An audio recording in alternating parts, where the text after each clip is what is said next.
This is the broadcast from City Hall, the home of the Greater London Authority.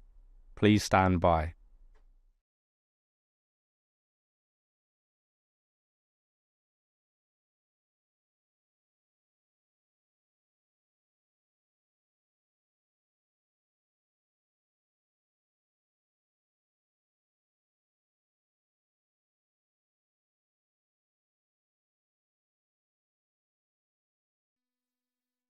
This is the broadcast from City Hall, the home of the Greater London Authority. Please stand by.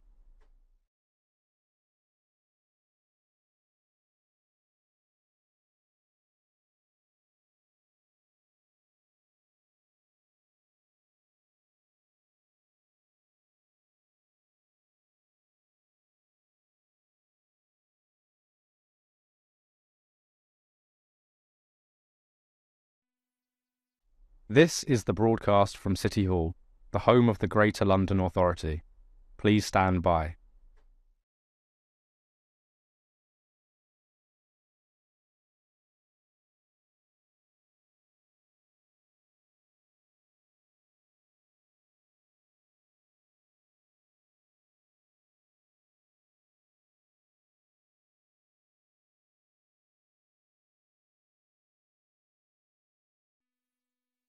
This is the broadcast from City Hall, the home of the Greater London Authority. Please stand by.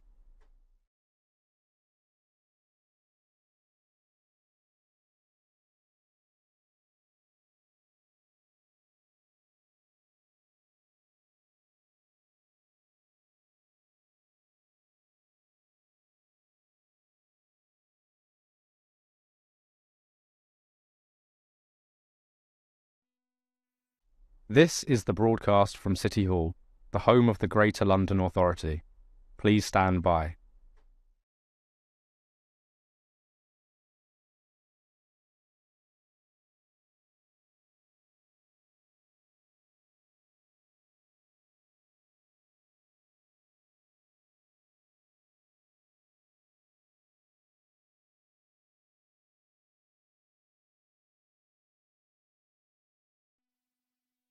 This is the broadcast from City Hall, the home of the Greater London Authority. Please stand by.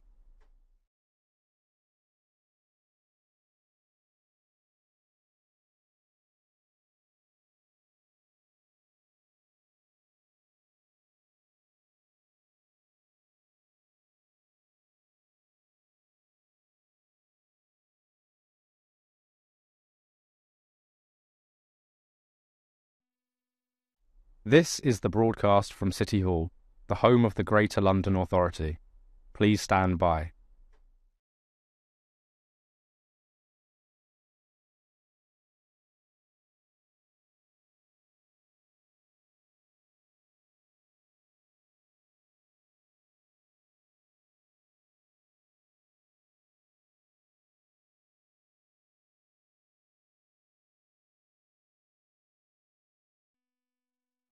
This is the broadcast from City Hall, the home of the Greater London Authority.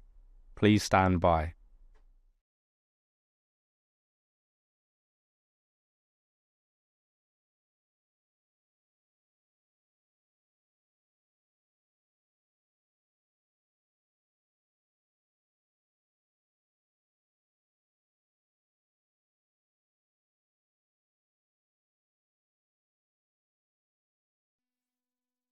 This is the broadcast from City Hall, the home of the Greater London Authority.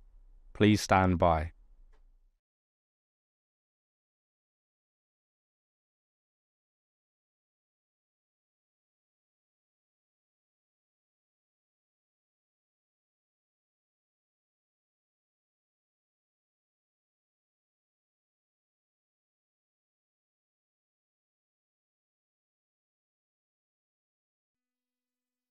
This is the broadcast from City Hall, the home of the Greater London Authority.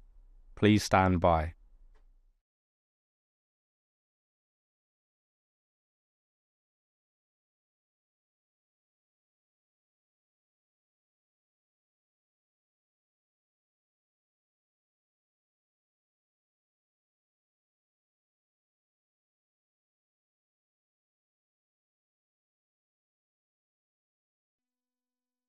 This is the broadcast from City Hall, the home of the Greater London Authority.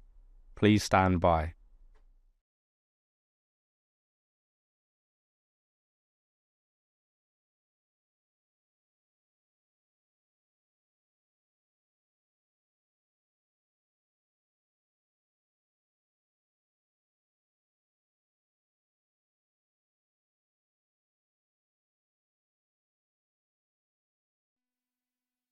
This is the broadcast from City Hall, the home of the Greater London Authority. Please stand by.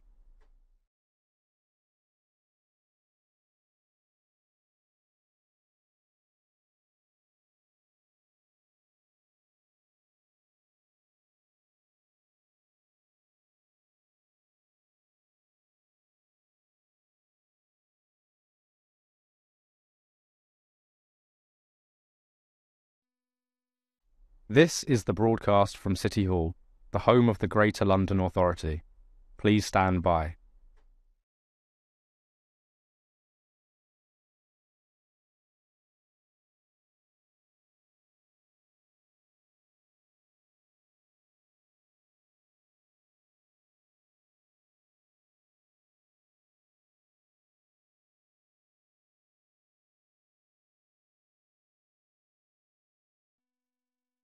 This is the broadcast from City Hall, the home of the Greater London Authority. Please stand by.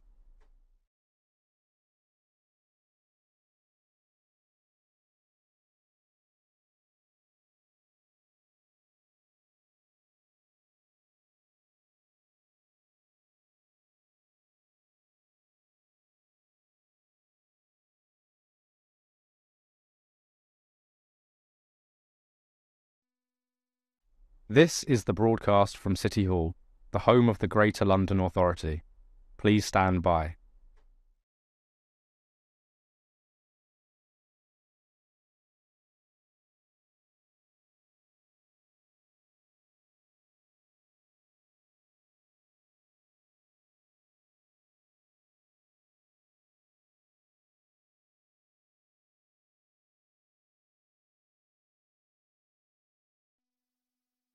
This is the broadcast from City Hall, the home of the Greater London Authority.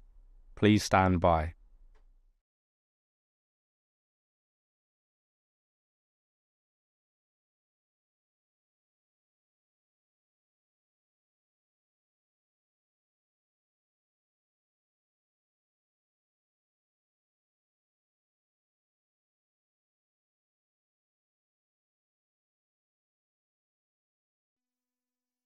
This is the broadcast from City Hall, the home of the Greater London Authority. Please stand by.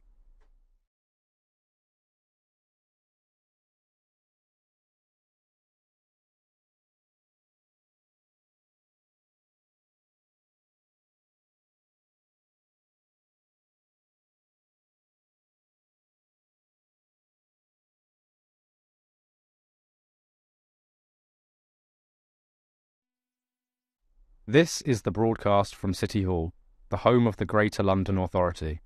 Please stand by.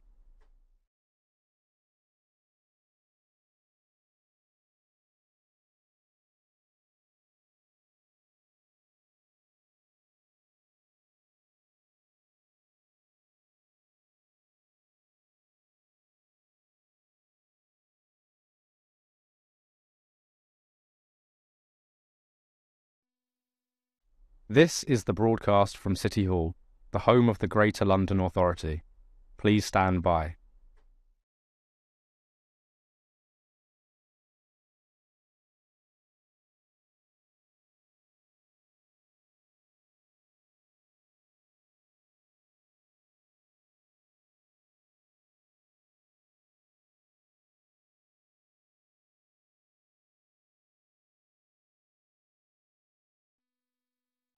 This is the broadcast from City Hall, the home of the Greater London Authority. Please stand by.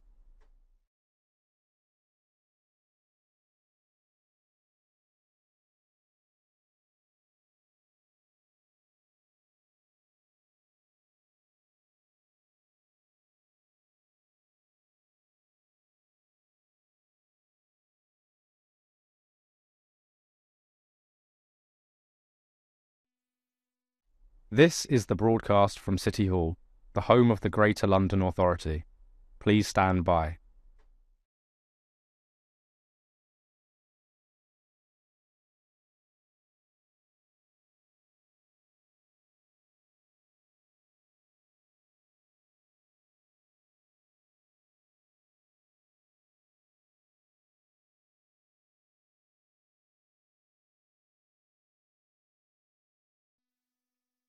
This is the broadcast from City Hall, the home of the Greater London Authority. Please stand by.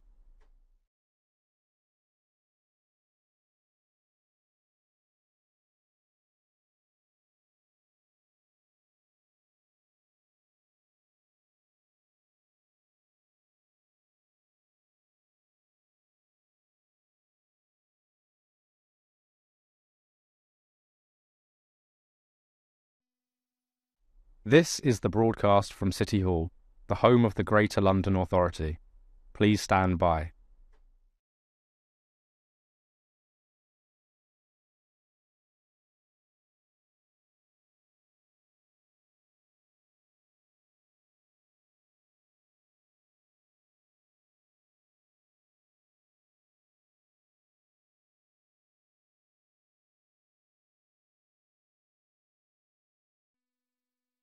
This is the broadcast from City Hall, the home of the Greater London Authority. Please stand by.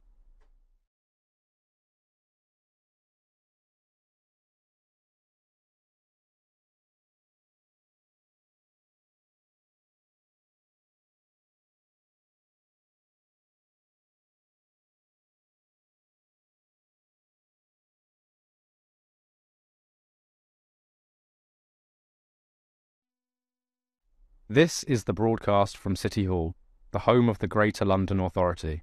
Please stand by.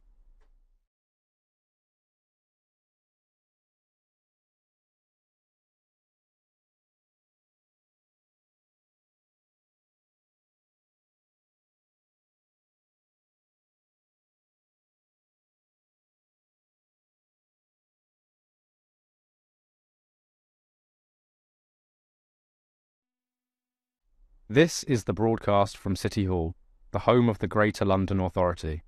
Please stand by.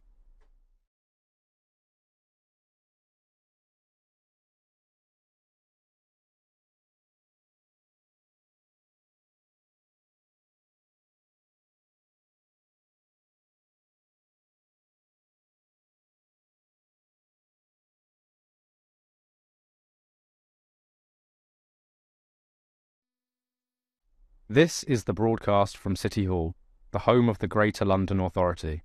Please stand by.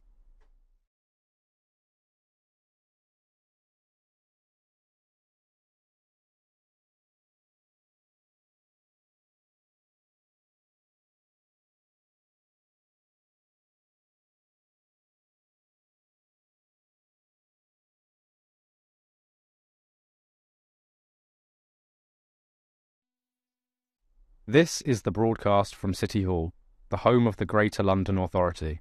Please stand by.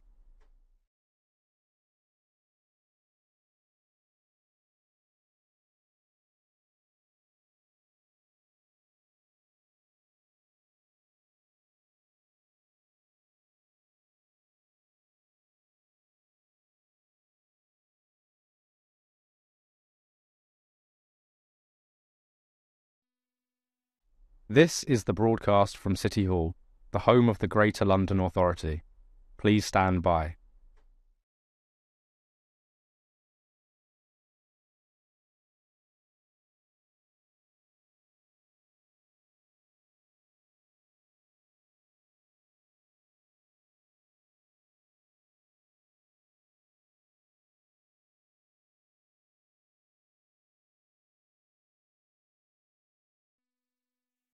This is the broadcast from City Hall, the home of the Greater London Authority. Please stand by.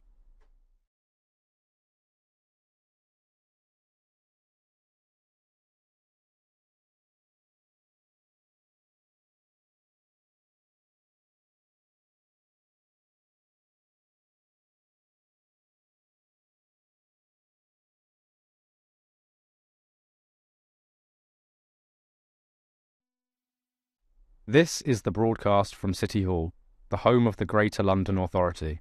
Please stand by.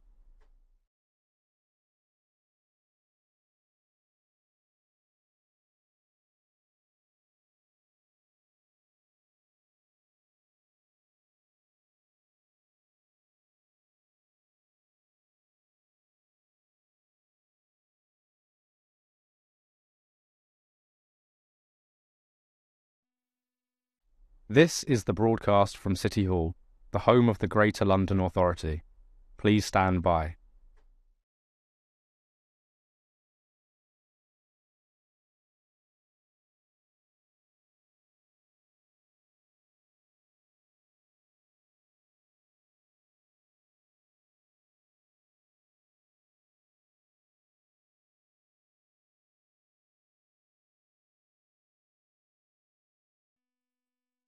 This is the broadcast from City Hall, the home of the Greater London Authority. Please stand by.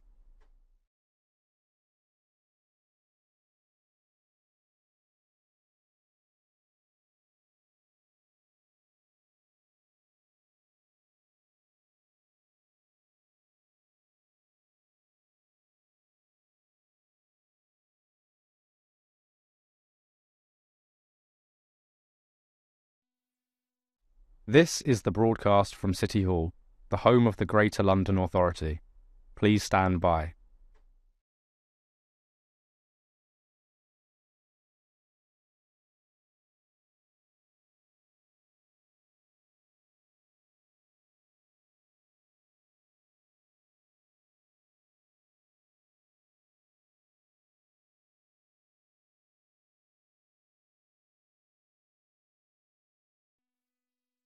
This is the broadcast from City Hall, the home of the Greater London Authority. Please stand by.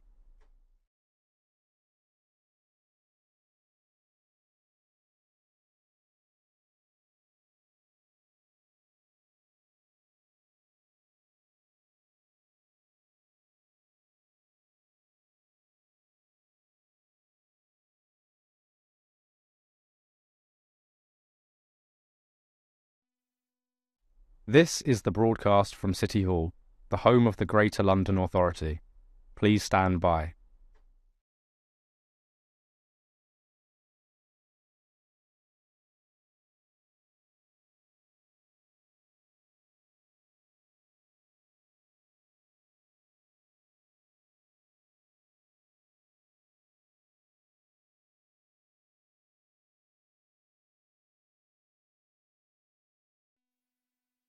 This is the broadcast from City Hall, the home of the Greater London Authority.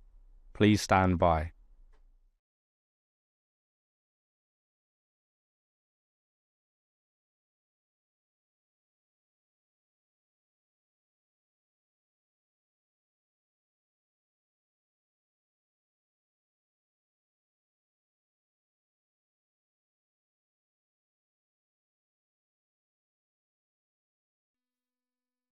This is the broadcast from City Hall, the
Can I welcome everyone to the Police and Crime Committee. This morning we're going to be holding our monthly question and answer session with the Mayor's Office for Policing and Crime.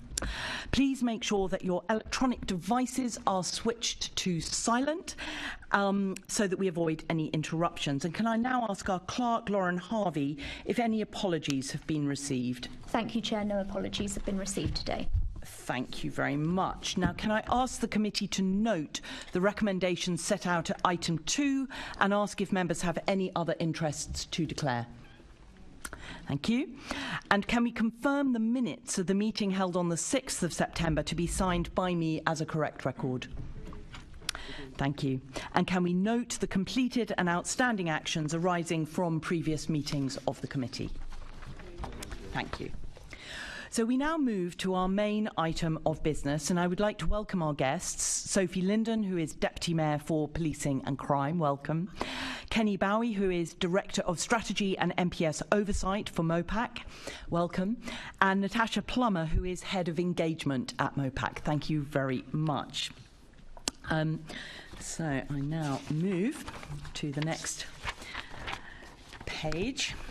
And so my first question, which is for the Deputy Mayor, is what is your top takeaway from the first meeting of the London Policing Board?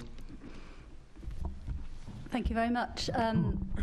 I think the first meeting of the London Policing Board was a successful meeting, and I think what it showed was that the calibre and the calibre of the members of the board and the diversity, the experience and the expertise that sat around that table.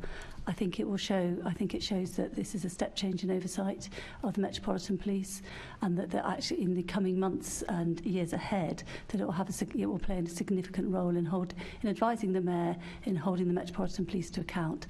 I think it was very important that it was a it's a public meeting, and that's important in terms of transparency and accountability, and for Londoners to see that the Mayor has appointed a diverse, experienced group of members to do that role of holding the Metropolitan Police to account as the Commissioner reforms the Met.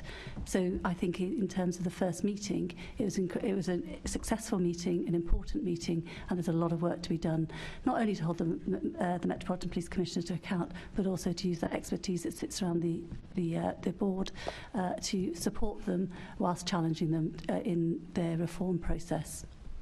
So do you agree with Baroness Casey that the London Policing Board should not get caught up in the minutes and data and should focus more on action? And if so, why?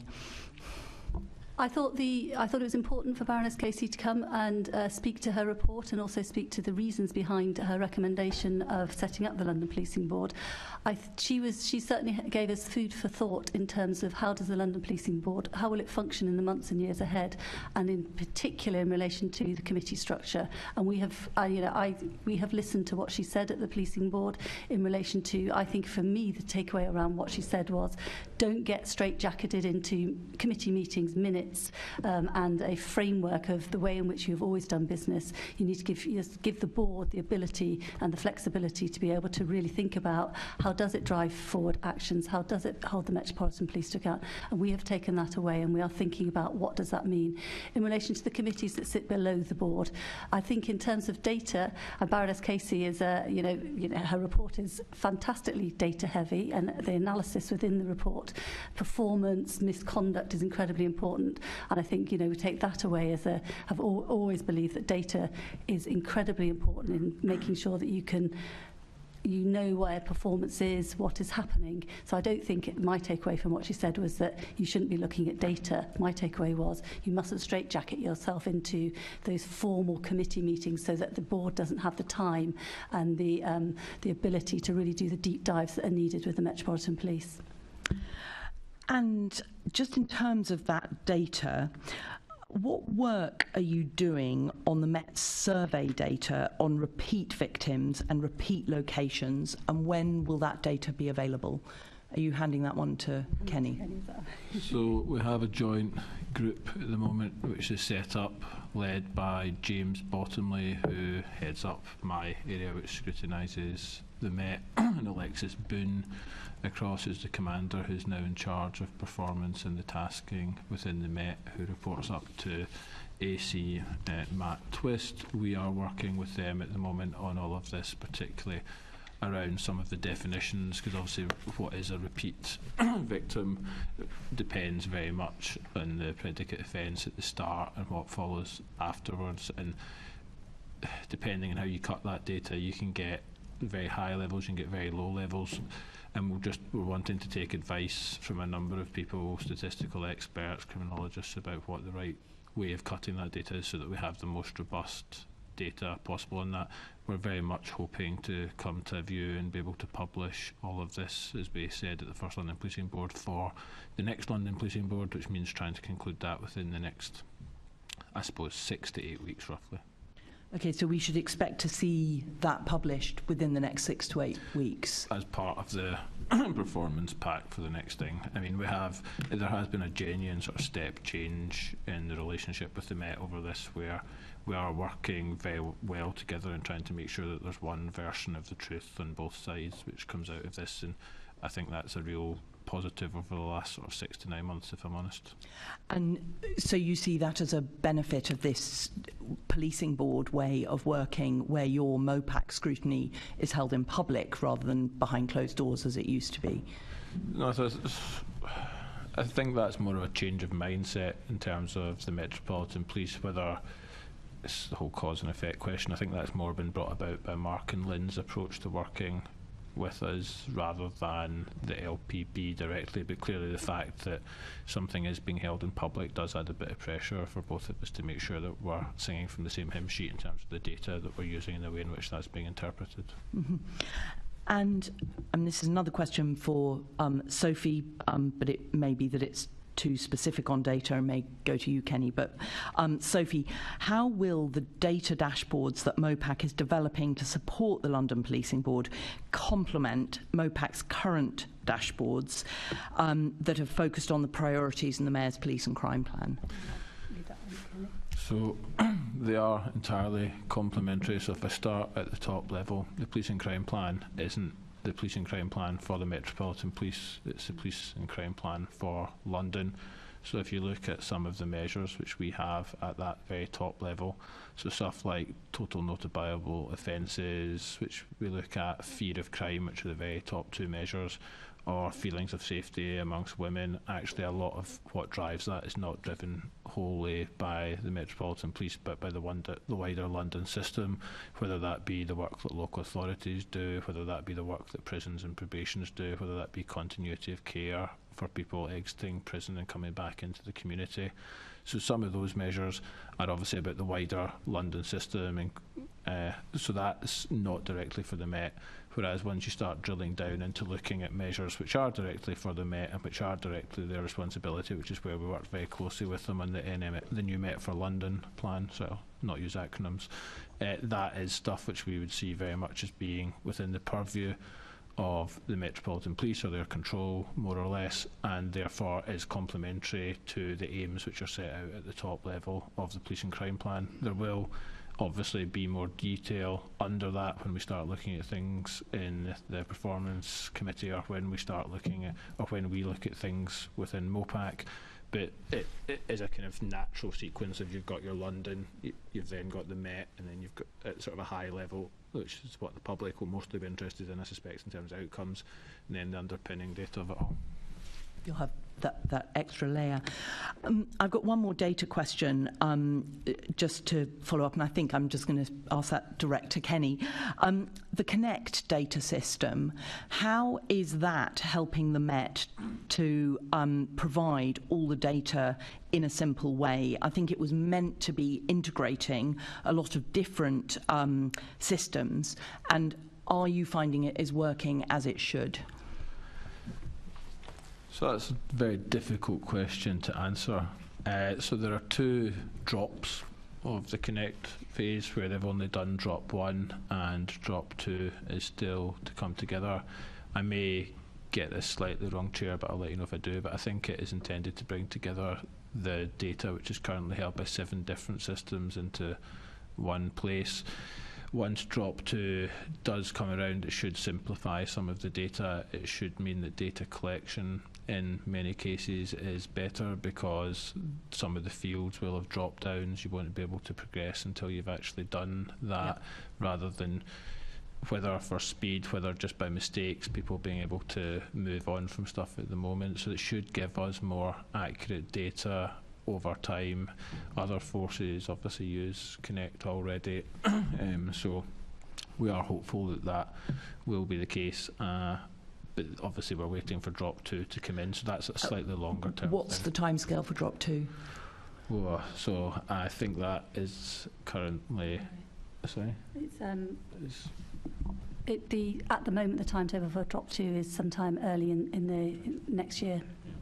Early next year. Early next year, does that mean before March? Yeah. Okay.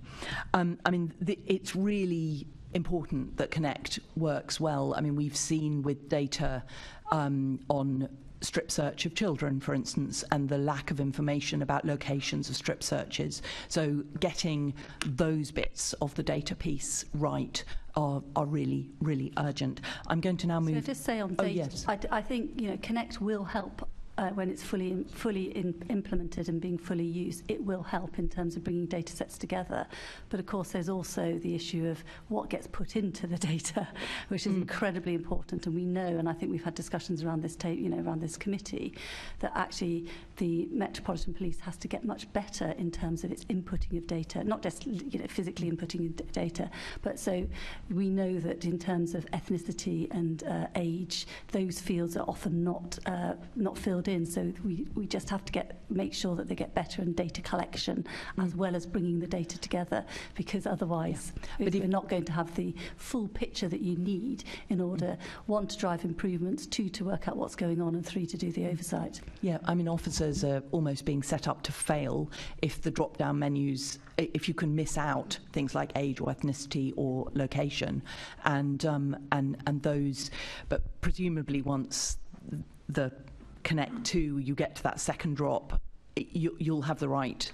It'll work correctly with Met equipment. It will, yes, it will be better. But I am always somebody that is always a little bit. Sceptical is too harsh a word, but I always think an IT solution to some problems are not necessarily the solution. It's part of the solution. It's about human behaviour, and it's about priorities as well. But it's making sure that the tools support good behaviour and good recording of incidents. Assembly Member Moema. Thank you, Chair, and good morning to all of you.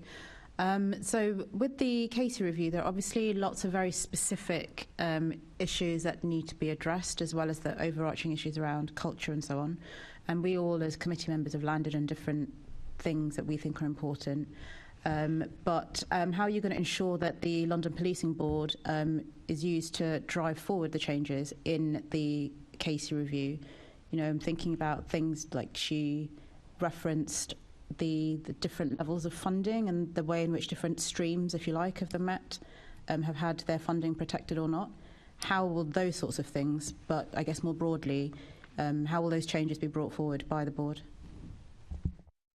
I think that's a fundamental question about how does oversight and challenge enable change and drive forward reform.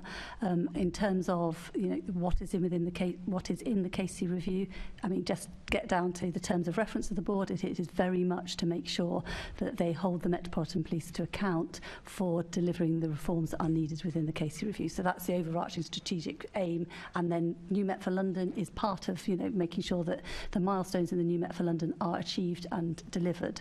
In terms of specifics, I mean, one of the things that happened at the first London Policing Board was a paper on culture change. Now, obviously, a work programme of a board we will make sure that work programme goes through the Casey review, picks out the key themes, picks out the key elements that need deep dives, need that view and the data data there for the board to see.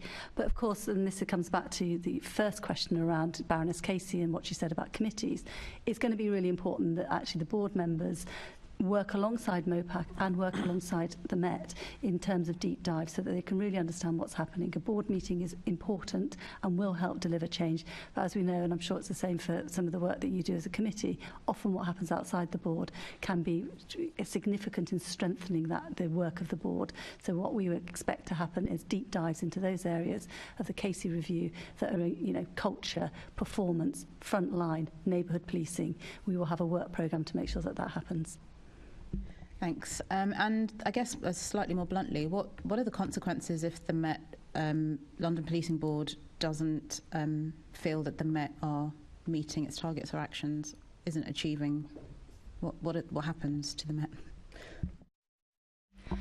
Well, I think in terms of, the other thing that happened at the London Policing Board was that you could see the absolute drive and commitment of the Commissioner for change, and you can already see a year in some of the changes that are happening. The culture paper for the London Policing Board really showed very significantly the step up in the change in terms of tackling misconduct within the Metropolitan Police, the increase in the numbers who are in misconduct process, the increase in numbers that are being suspended whilst they are in the misconduct process.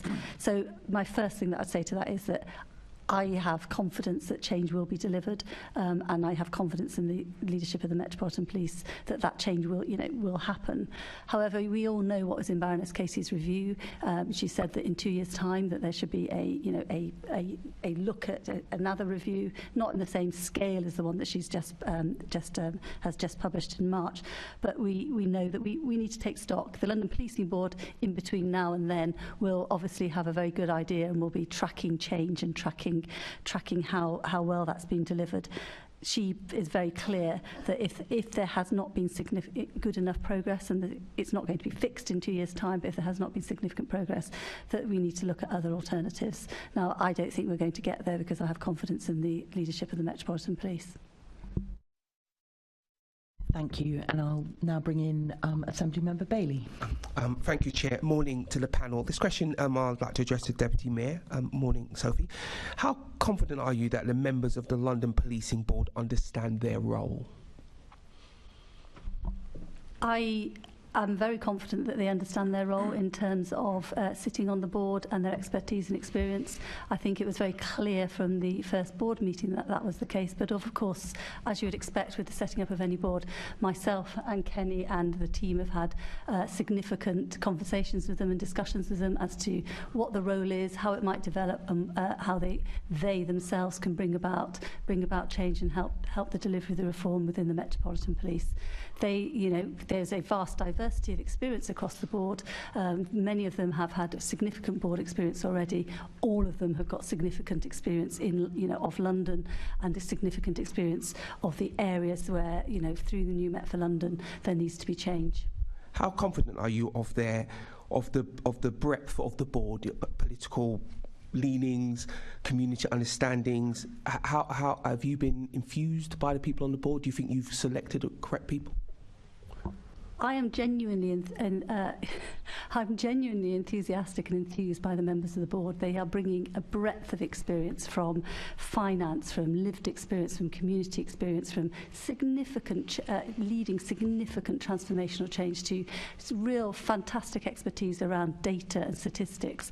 If you look at the members of the board and their experience, I suspect that you are not as enthused as I am in terms of the members of the board. I think we have selected a board that each member brings with them significant experience and significant expertise that makes that board, the strength of that together makes that board, robust, challenging, and the type of board that London needs at the moment. Am I a black man?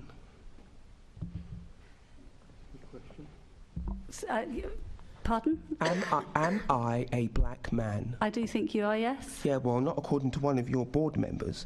And I quote, what do they say here? You're obviously not a black man with true lived experience, notwithstanding 35 years experience of youth and community work. Do you think it's appropriate for members of your board, people you selected, to express these views and then claim to support all of London? The members of the board are individuals who've come with lived experience. They will have said things in the past. They have their own rich history. In terms of what they say as members of the board, I have confidence that they are representative and diverse in what they are doing. I don't know who you are referring to there. I haven't seen that quote. Sace Holmes Lewis. Sace is an individual who has significant experience in the community. He has significant experience in training the Metropolitan Police. He has set up and led an organisation called Mentivity that is also, which is training the Metropolitan Police in community, in terms of the community training. Really important part of the work that they're doing, and I know that you've asked questions about that. Yeah, but my broader point is, you have a board that is meant to be bringing Londoners together, focusing on supporting many communities in London. It seems to me that board is lopsided. It seems to me that some of the selection process was at least at best light in what it looked for in people. Some people would argue that this is quite a divisive thing to say and an opinion to have. Do you worry that this will help? Do you worry that Londoners will have less confidence in the board because of the members of that board? I think if Londoners can see that the members of that board are diverse, have diverse experience, have diverse lived experience and diverse expertise, I think they are, I think we have chosen, we took a long time choosing, we had rigorous interviews, rigorous application process, we had over 300 people apply.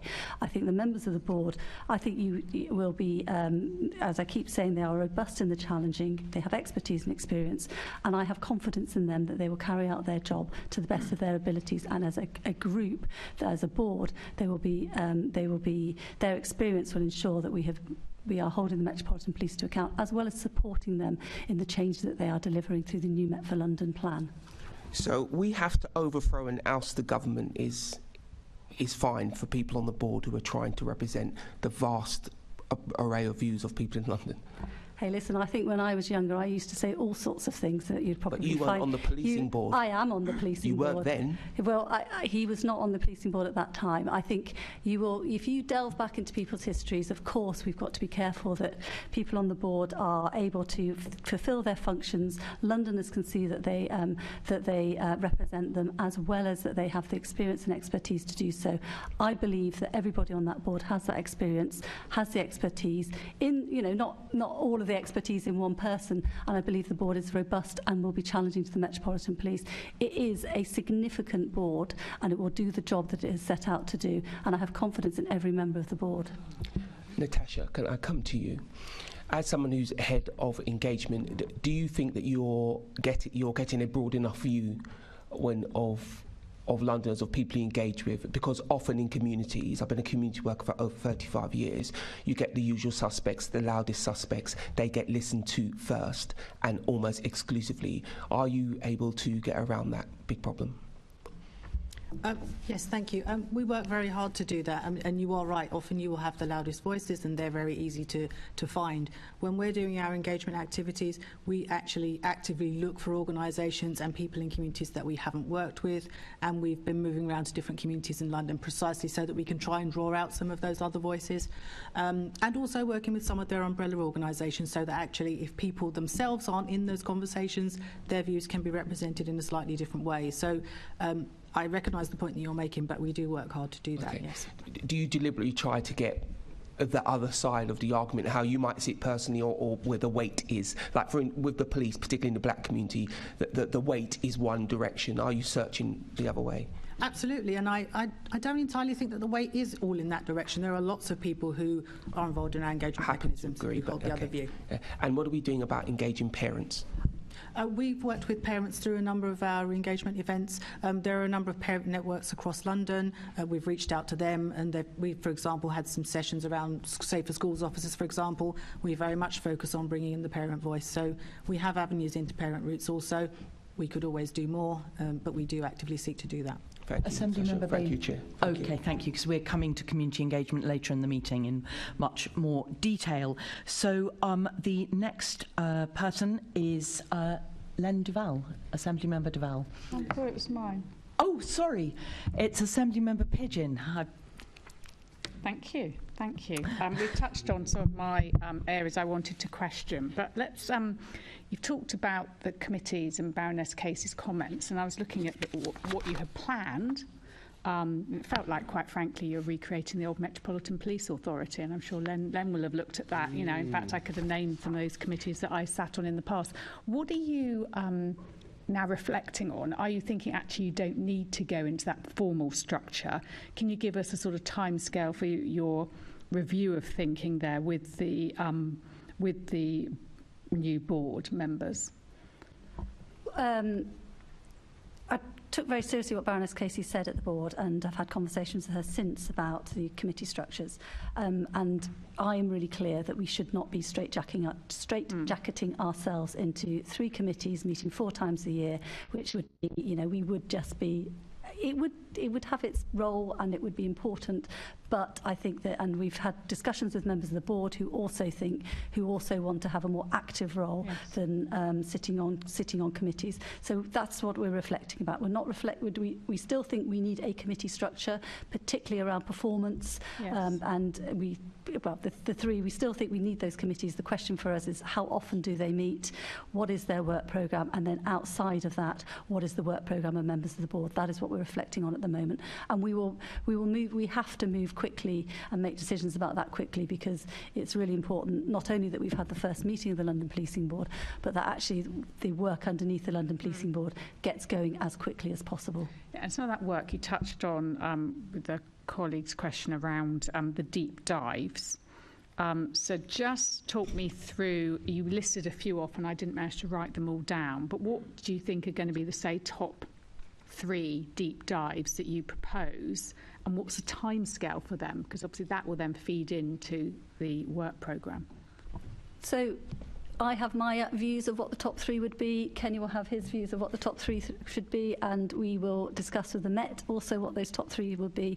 But the reason I'm saying this is that I'm also very conscious we've just appointed 12 members of the board who are eager, active and willing and very, very committed to take their part. So we are having discussions with them about what the work programmes should be. For me, in terms of what I think those top 3 should be, I would look at neighbourhood policing, I would look at culture, and I would look at the budget.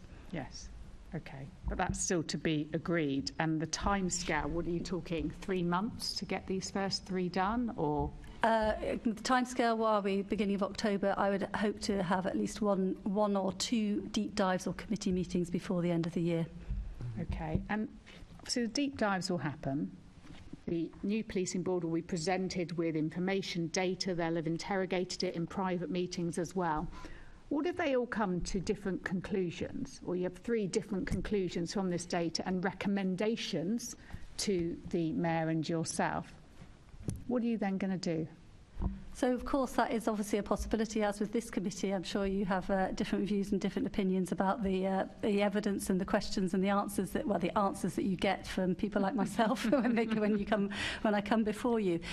The board is there to advise myself and the Mayor in terms of our statutory roles of holding the Metropolitan Police to account. So it is an advisory board. We will obviously listen to what they've got to say and think about what they've got to say and take that forward in terms of if there is a difference of opinion, if there is, but it is about advice, it is about the expertise that they can bring.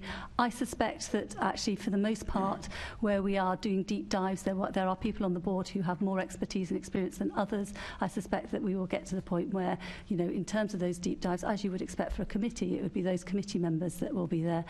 I doubt there'll be that much of a difference of opinion. There may be a difference of opinion around speed of change and how quickly that can go, but I really doubt there'll be a huge difference of opinion around that.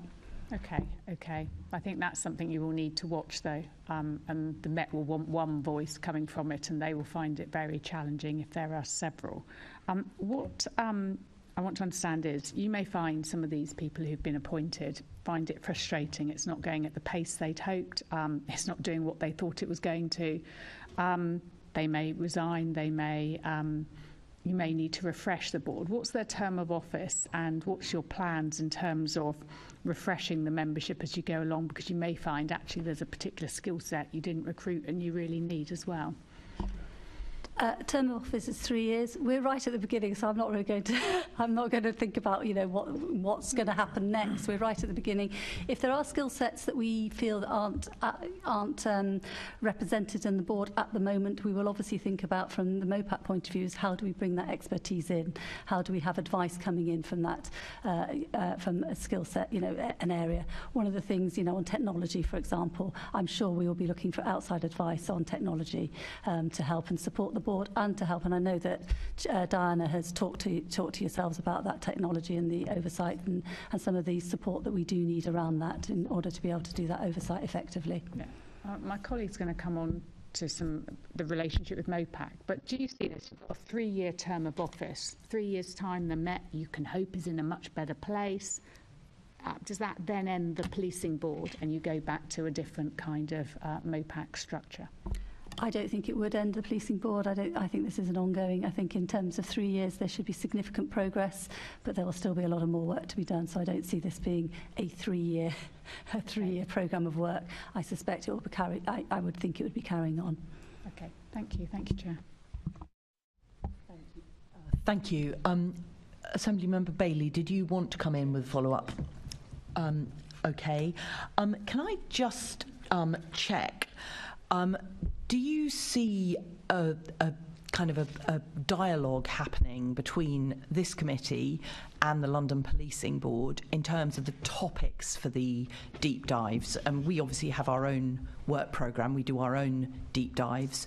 Do you see us covering different areas, or could there be complementary areas of investigation? Have you thought about how that relationship might work in the future? I mean, you are the Police and Crime Committee. You clearly do the work that you wish to do. However, I would think there should be dialogue between the secretariats to make sure that we will have to, have those conversations to make sure that there isn't duplication. But obviously, if you want to duplicate because you might come at it from a different angle, that is for you to decide. But at the work programme of the policing board, we can certainly have conversations with yourselves and the secretariat as to what that is, and then you can decide your work programme. And we are always interested in your work programme, and we'll be able to think about that as well. Thank you. I think it is important that we do think about the kind of how these work programmes align. I mean, there's so much to be scrutinised in terms of the Met that the policing board and this committee are never going to cover everything. But actually making sure that we do think about how those work programmes interact is probably a good thing, and that's a welcome commitment. Thank you. So now, Assembly Member Duval. Thanks very much. Can we just go back to an earlier answer you gave in respect to Caroline Pidgeon's question? And I think the answer was, so we've got a policing board which is an advisory board, you're very clear about that, with the Mayor still retaining the Police and Crime Commissioner executive powers that he has over non-operational issues. And do you think the police understand that on that single message that comes from different angles around that? And how are you putting that across to them, or how is the Mayor still explaining this new infrastructure, this new important infrastructure, I believe, in London? How is that being put across to the police, and how should we test that? I think in terms of the theoretical outline of where the powers are and what the London Policing Board does, what the Mayor and myself do, what MOPAT does, absolutely. I don't think there is. I don't think that is. For those of us that have worked in it for a long time, it's not that I don't mean that in a patronizing. It's not. It's for people from outside. It is complicated, and I often get asked, well, what is the power? What is the role of MOPAT? What are the powers of MOPAT? What do you have over operational policing? We're very clear, and we've been very clear with the police, with the Metropolitan Police, as to what the London Policing Board will be doing, and it is not a decision-making body, as we've discussed here before. It is an advisory body. Going forward, I think there may be some, as there always is, some blur. There may be occasions where we've got to be really clear about what the role of the board is, what the role of the Mayor is, and what the role of the Commissioner is. that is the type of thing that we will work through. I mean, the Commissioner has welcomed the policing board. He welcomes the fact that it is held in public, and he welcomes the scrutiny and the accountability around it.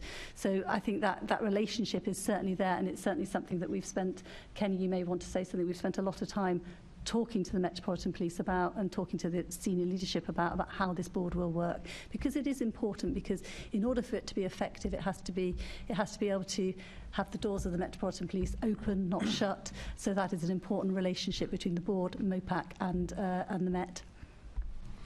Do you want to?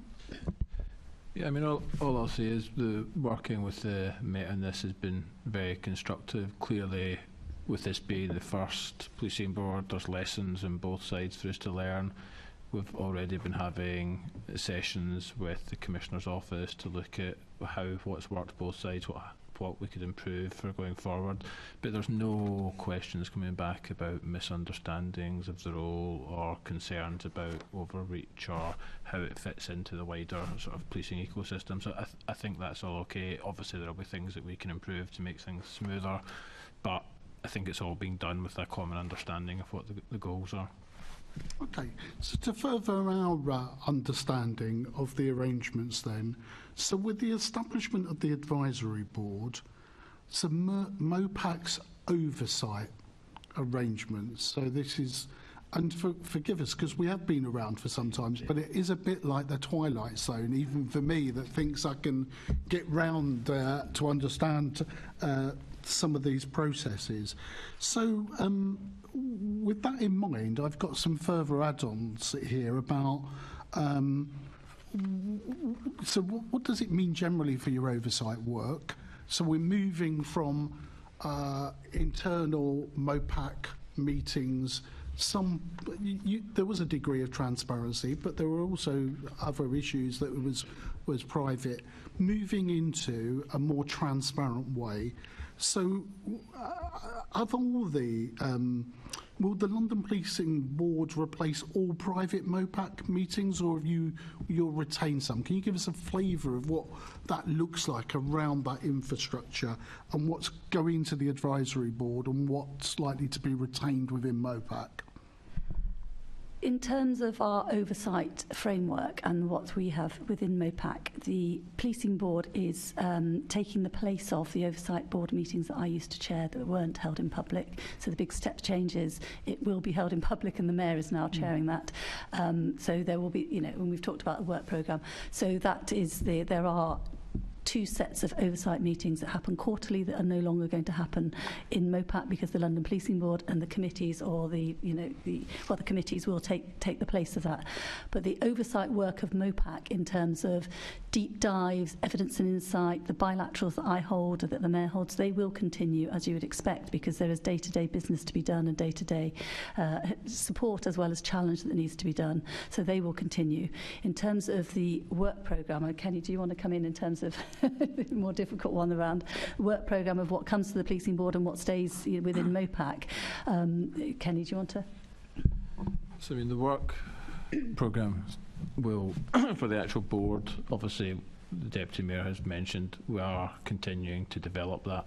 In terms of how we make decisions about what we internally need to look at, I think I've covered that here before, but the way that we do that is we have two different internal meetings to bring that together on a monthly basis.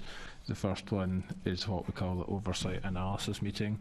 That brings together the monthly data that we get from our surveys, from the crime, from everything like that. Brings all the insights we get from communities. It brings the feedback that we get from partners. And then there's a discussion, it brings the finance stuff, and we have a discussion across the sort of senior leadership team who are engaged in that, and some other people directly involved in oversight. And we look at that and say, what's concerning is what's at a kind of watching level, if I put it that way, i.e. do we need to intervene, are we concerned about it? Sorry, Assembly Member, I'll speak more loudly, is that better? Sorry. Is that easier, better? Yeah.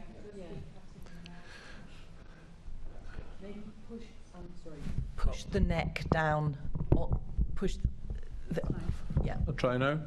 Better. Okay, sorry, it might also just be the fact I'm mumbling, I don't know. But after we have the oversight analysis meeting, and what comes out of that is then a range of areas where, for example, we might look and say, well, actually, from what we're hearing about communities or what we're hearing about, like, stop and search, or we might be looking at agencies, INS calls, we might look at all of that stuff. That then goes to what's called the internal oversight coordination meeting, which I then chair. Sorry. No, it's not you. It's not me.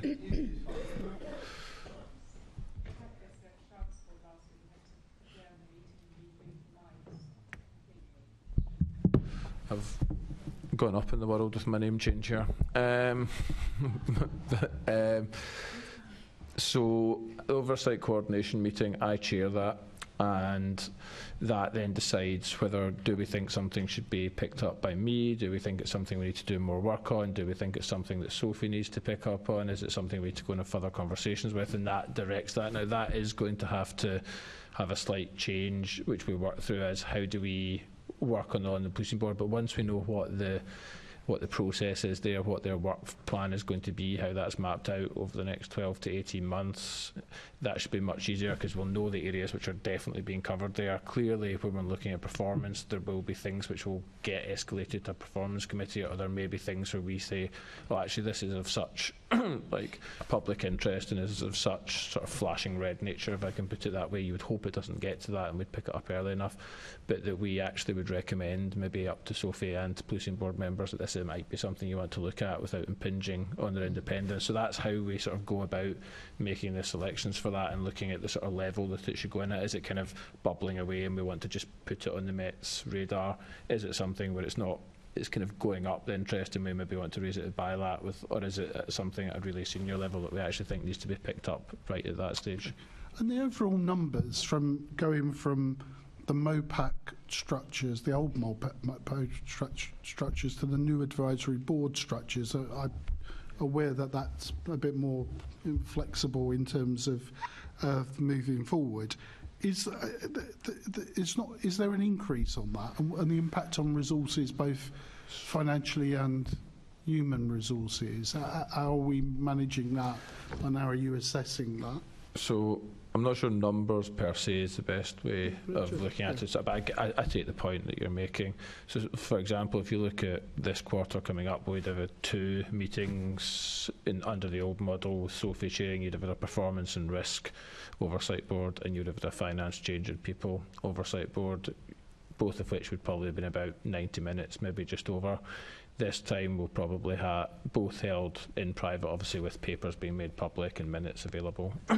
Under this new model, I think it's the 6th of December we have in for the next London Policing Board, which is due for 3 hours. We may well have a performance committee as well to go with that. Now, whilst we're reviewing structures, I think performance is one area where we're more likely than we are otherwise maybe to have them slightly more frequently than other ones, just because of the very nature of it. So I don't there certainly won't be any loss in terms of the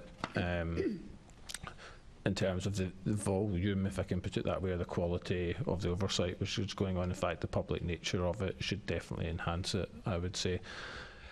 In terms of costs and both financial and human, in terms of resources, I put it that way, there will, I mean, it's a very fair point, there will inevitably be an increase in demand upon MOPAC. At the moment, we're just consulting with staff on all of that, because, for example, if we are holding a lot more of these, doing a lot more, doing far more deep dives and more detail into things, our evidence and insights team will have more pressure put on them. If they are maintaining more public dashboards, that means more pressure on them. So that's exactly the sort of stuff we are looking at.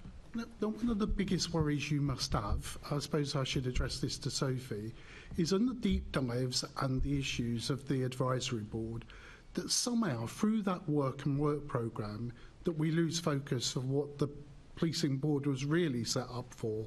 One, to reassure Londoners in terms of some of that accountability, but also about the performance and meeting targets around the cultural and attitudinal issues that are both identified in Casey but also I've identified in previous reports and incidences that have raised concern.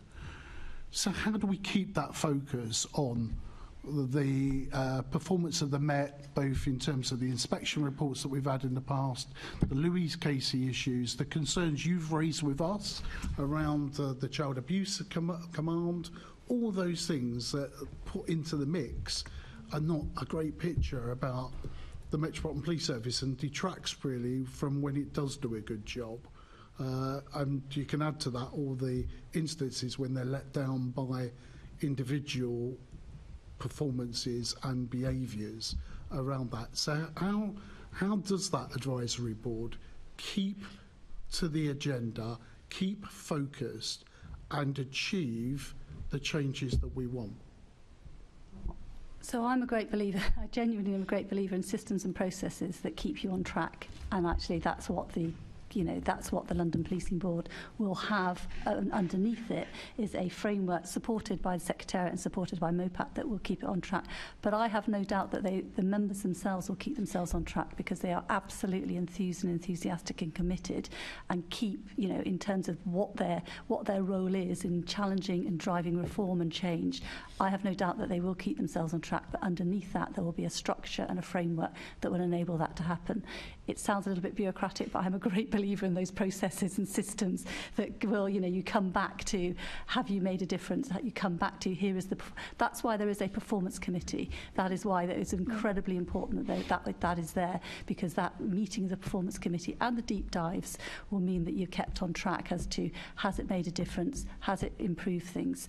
I just want to I just wanted to come back to this issue about the important question about capacity that you're asking, really basically around, the number of policing board meetings. And you've also asked me in the past as to, well, what are the reflections of MOPAT from the Casey review? One of the reflections and one of the actions out of the Casey review, and I just think I should be really upfront about it, is that we have obviously thought about, well, what does this mean for MOPAC? And we are having to increase our capacity and our resources going into oversight. And that is a learning from the Casey review. So it's not just about the policing board, but it is also, how do we, where should we put extra resource given the need for the oversight to increase and to be more robust? So that is a learning. So, it is, to just be really upfront, it does take extra capacity servicing a policing board. That sounds like it's bureaucratic, but it is not, because what you are servicing is public, accountable and transparent oversight, and we are, not only thinking about that, but we are bringing in some extra capacity in order to do that. Okay. And look, and I take that answer and everything, and that's how it should be. But we're talking about the Metropolitan Police Service and policing London, as we know, and shared conversations in the past about important issues and diversions and that knock organisations sideways. They have an impact that take you off agendas. So one of the big important issues that was, and an exchange with the Commissioner at the last meeting, was around recruitment, retention and what would throw us off course. Now, I heard the Commissioner. Did I agree with the Commissioner?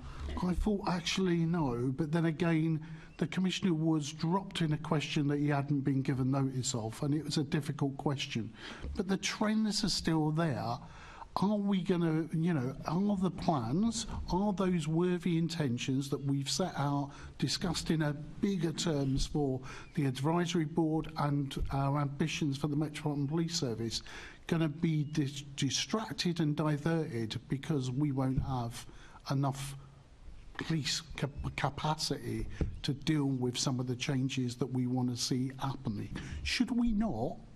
I think we're going to have to ask you to do this at our next meeting, is ask you for a report, but also ask our colleagues in the MPS who are not here today, what's the plan? What's the plan in terms of the direction of travel on these trends to actually derail the good intentions of where we're trying to reform some of the activities and the performance issues of the police itself? So I think In terms of recruitment, and we all know where the Met is on recruitment, it hasn't met its targets for the Police Uplift programme for various reasons, including the labour market. Well, not including, a very large part of the reason is the labour market in London, is, you know, in terms of the numbers that you have to recruit into the Met. The Commissioner and myself have been really clear about that it is a real challenge. My response to that is not so much that it will derail reform if we don't get the numbers of officers and staff into the Metropolitan Police, but it will may slow the pace of reform. That's the issue. It's not going to derail it. It will make it more challenging. It may not move as fast as it can, because the Commissioner has set out in the new Met for London very good ambitions and aspirations in terms of increasing the public protection units, increasing the, and he has increased the number of detectives going into the professional standards unit. You can only do all this if you have the people to move around. So there may be, if the recruitment does continue to not be what we want it to be, there may be some difficult decisions to be made as to where you hold vacancies, where you have greater stretch, and where your priorities are. But those are about prioritisation. I don't think it will derail. I think it may be that recruitment and retention's okay at the moment, but recruitment may well make it harder for the Commissioner to deliver on his priorities, which is about moving people into the front line. It may make it harder. Chair, thanks. I think Chair Caroline Pidgeon indicated during the session. I don't know if you'd picked it up. I did pick it up. Thank you. I just had a couple of follow-ups just from that exchange. Are you able to provide for us in a municipal year how many meetings are, as it were, you're cancelling because of this new structure? So that would be the oversight ones you talked about.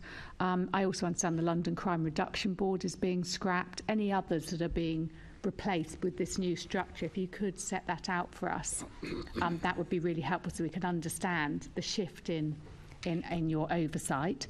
That's one question I have for you. And then secondly, I'd meant to mention earlier, with these new members of the policing boards, they will all come in with their own bugbears, their own thoughts on things. What if they aren't performing? What's your performance management regime for those members of the board? You know, in a normal board like that, the chair of the board would have one-to-ones every year. In fact, Kit Malthouse used to have one-to-ones with all of us on the Metropolitan Police Authority, and I'm sure Len did before that, to make sure people were performing. And when they didn't, they were removed, including independent members. So I'm just wondering what your plan is for that. It may well be that you'd be taking on that role, Sophie, rather than the mayor. But you know, have you plans to set that up? Because I think it's really important, because with the best will in the world, it may not work for some of these members, and you will need to refresh them and also, you know, remove them if they're not performing. So your first part of that question about the number of oversight meetings that are being cancelled, basically, it's 8 in the year. So and then the London Crime Reduction Board, we have postponed, cancelled the meeting in October, and we are looking at reviewing the London Crime Reduction Board, because it isn't a board for oversight of the London Crime Reduction Board. It did become a board, it's a hybrid board, which often was about oversight, but that wasn't the function of the London Crime Reduction Board. And we are now looking to see, obviously the oversight functions are now sit with the London Policing Board. We're now looking to see of those elements that the London Crime Reduction Board did look at and did discuss, where else could it go? Could they go? And is there anything anything? Yeah, no, I've seen the correspondence, which does suggest it's not likely to exist in the future. I'm fine. Yeah, I'm not commenting on that, because you'll know the role. I'm not making any bones about that. What other committees, structures, boards are you getting rid of as a result of this new, so you can service the new board? So those are the main ones at the moment, because I chair the London Crime Reduction, not London Crime, London Criminal Justice Board. There's so many acronyms that even I are getting tripping over. I chair that, and much of what the London Crime Reduction Board looks at actually is dealt with by the London Criminal Justice Board, the LCJB. So in terms of direct answer to your question, it is very unlikely the London Crime Reduction Board will continue. There's been 8 oversight meetings come out the diary because of the London Policing Board. And how many crime reduction boards were there a year? 1 a quarter. So that's 4 a year. So that's already 12 you're taking out, possibly some others. And then what about performance management, please? Apologies. Of course, I mean, I've already set up individual one-to-ones with all board members, and that will continue. And we will have to think about, you know, in a year's time, you know, as you rightly say, it's important if any member of a board. And they are talking about this themselves already, about how do we know we're being productive, how do we know that we're working, and we will, you know, that I've already setting that in train in terms of one-to-ones, and of course, yes, that will fall to me as Deputy Chair of the Board. Good, lovely, thank you. Thank you. Assemblymember Devenish, briefly, we're slightly running over, and then back to Assemblymember Duval. I'll be brief. Deputy Mayor, good morning. Did you say to AM Duval a second ago, and I quote, retention is okay at the moment? And if you did, can you give us some figures in writing to show that retention is okay at the moment? Because I was quite surprised by that comment. Yeah, I did, and I haven't got the figures. So retention has fallen slightly within the Met, but it's brought it in line with the national average. So the Met was better than other forces at retaining. It's now more in line with the national average. If you want, I can write you with the exact figures, but I'm confident in that. Please do. You should be a politician too, Kenny. That was a wonderful answer. Thank you. We look forward to receiving that data. Assemblymember Duval. And just to pick up and clarify, maybe, Chair, at the next meeting we need a report that covers both in terms of the police and crime powers around influencing recruitment, retention and planning of staff issues, sharing a bit more in a transparent way about what you can do with your police and crime powers, but also then the MPS operational stroke rationale about how they do that, and get a comprehensive report back, which may allude, there may be some further work about future models of policing. I'm a great supporter of warranted police officers, but do we need warranted police officers at every aspect of this?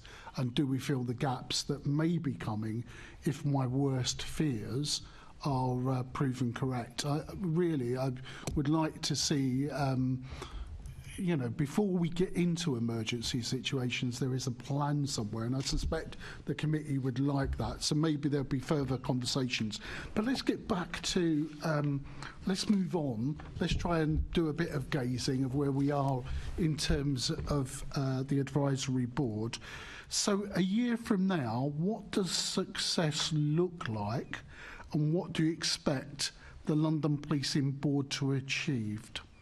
Given what you've outlined to us this morning, but what you think where we're going to be in a year's time, that you think we'll say, right, we're on the right road? When we have not, and we will not be setting numerical targets. So it's a, you know, if that's the question, that's not what we'll be doing in terms of the board's work, nor indeed have we done in terms of the police and crime plan. Kenny's outlined the different dashboards that there will be. There's the police and crime plan dashboard, and then there'll be the metrics, the metrics for the policing board. They are very clearly set out in terms of they will be very clearly set out. So what I would expect in a year's time is movement on those metrics. And so, for example, one that I often quote here is I would want, you know, I would very much want to see an improvement in trust and confidence, for example, an improvement in victim satisfaction, and we should also want to see an improvement in the culture of the Met, judged by some of the staff surveys, judged by the misconduct, and also judged by levels of disproportionality within misconduct. There are very clear metrics around that. So success, you know, well, moving towards success or improvements and progress would be the indicators moving in the right direction. Thank you. Thank you very much. So we're now moving on to the second section of our questioning, which is about firearms. In particular, obviously, there's been the recent situation with officers concerned about anonymity of hang on, sorry, I have just lost the piece of Officer NX121.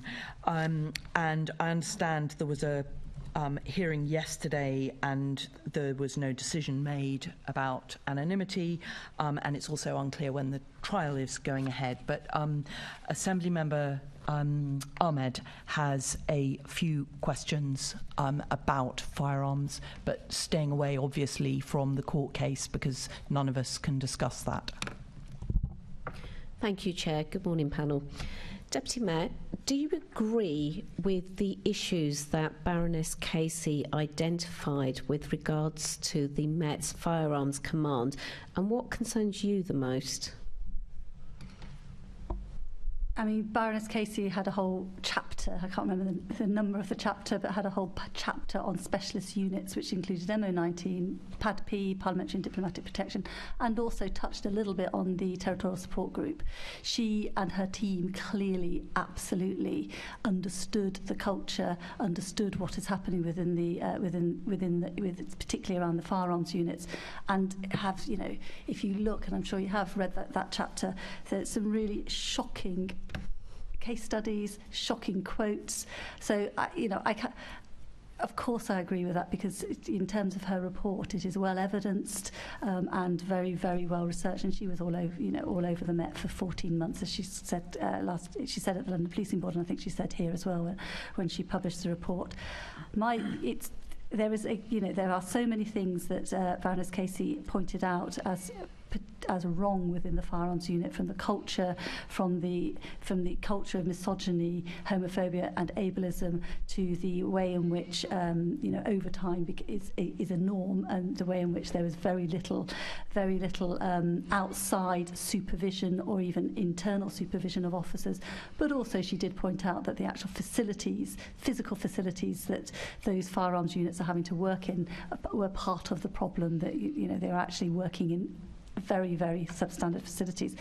I have visited MO19 recently to talk to them about the changes that are happening in there, talk to the new senior leadership team within MO19 about what they are doing and how they are working. They are absolutely, I think every single member of that senior leadership team, I'd have to double check, but I think every single member of that senior leadership team was new and had been brought in from the outside of firearms, in order to be able to drive through that change. And myself and Kenny recently visited the Parliamentary and Diplomatic Unit to talk to them again about the changes. And again, I'm pretty sure that every member of that senior leadership team was new and had been brought in from different parts of the Metropolitan Police in order to be able to drive through change. Thank you, Deputy Mayor.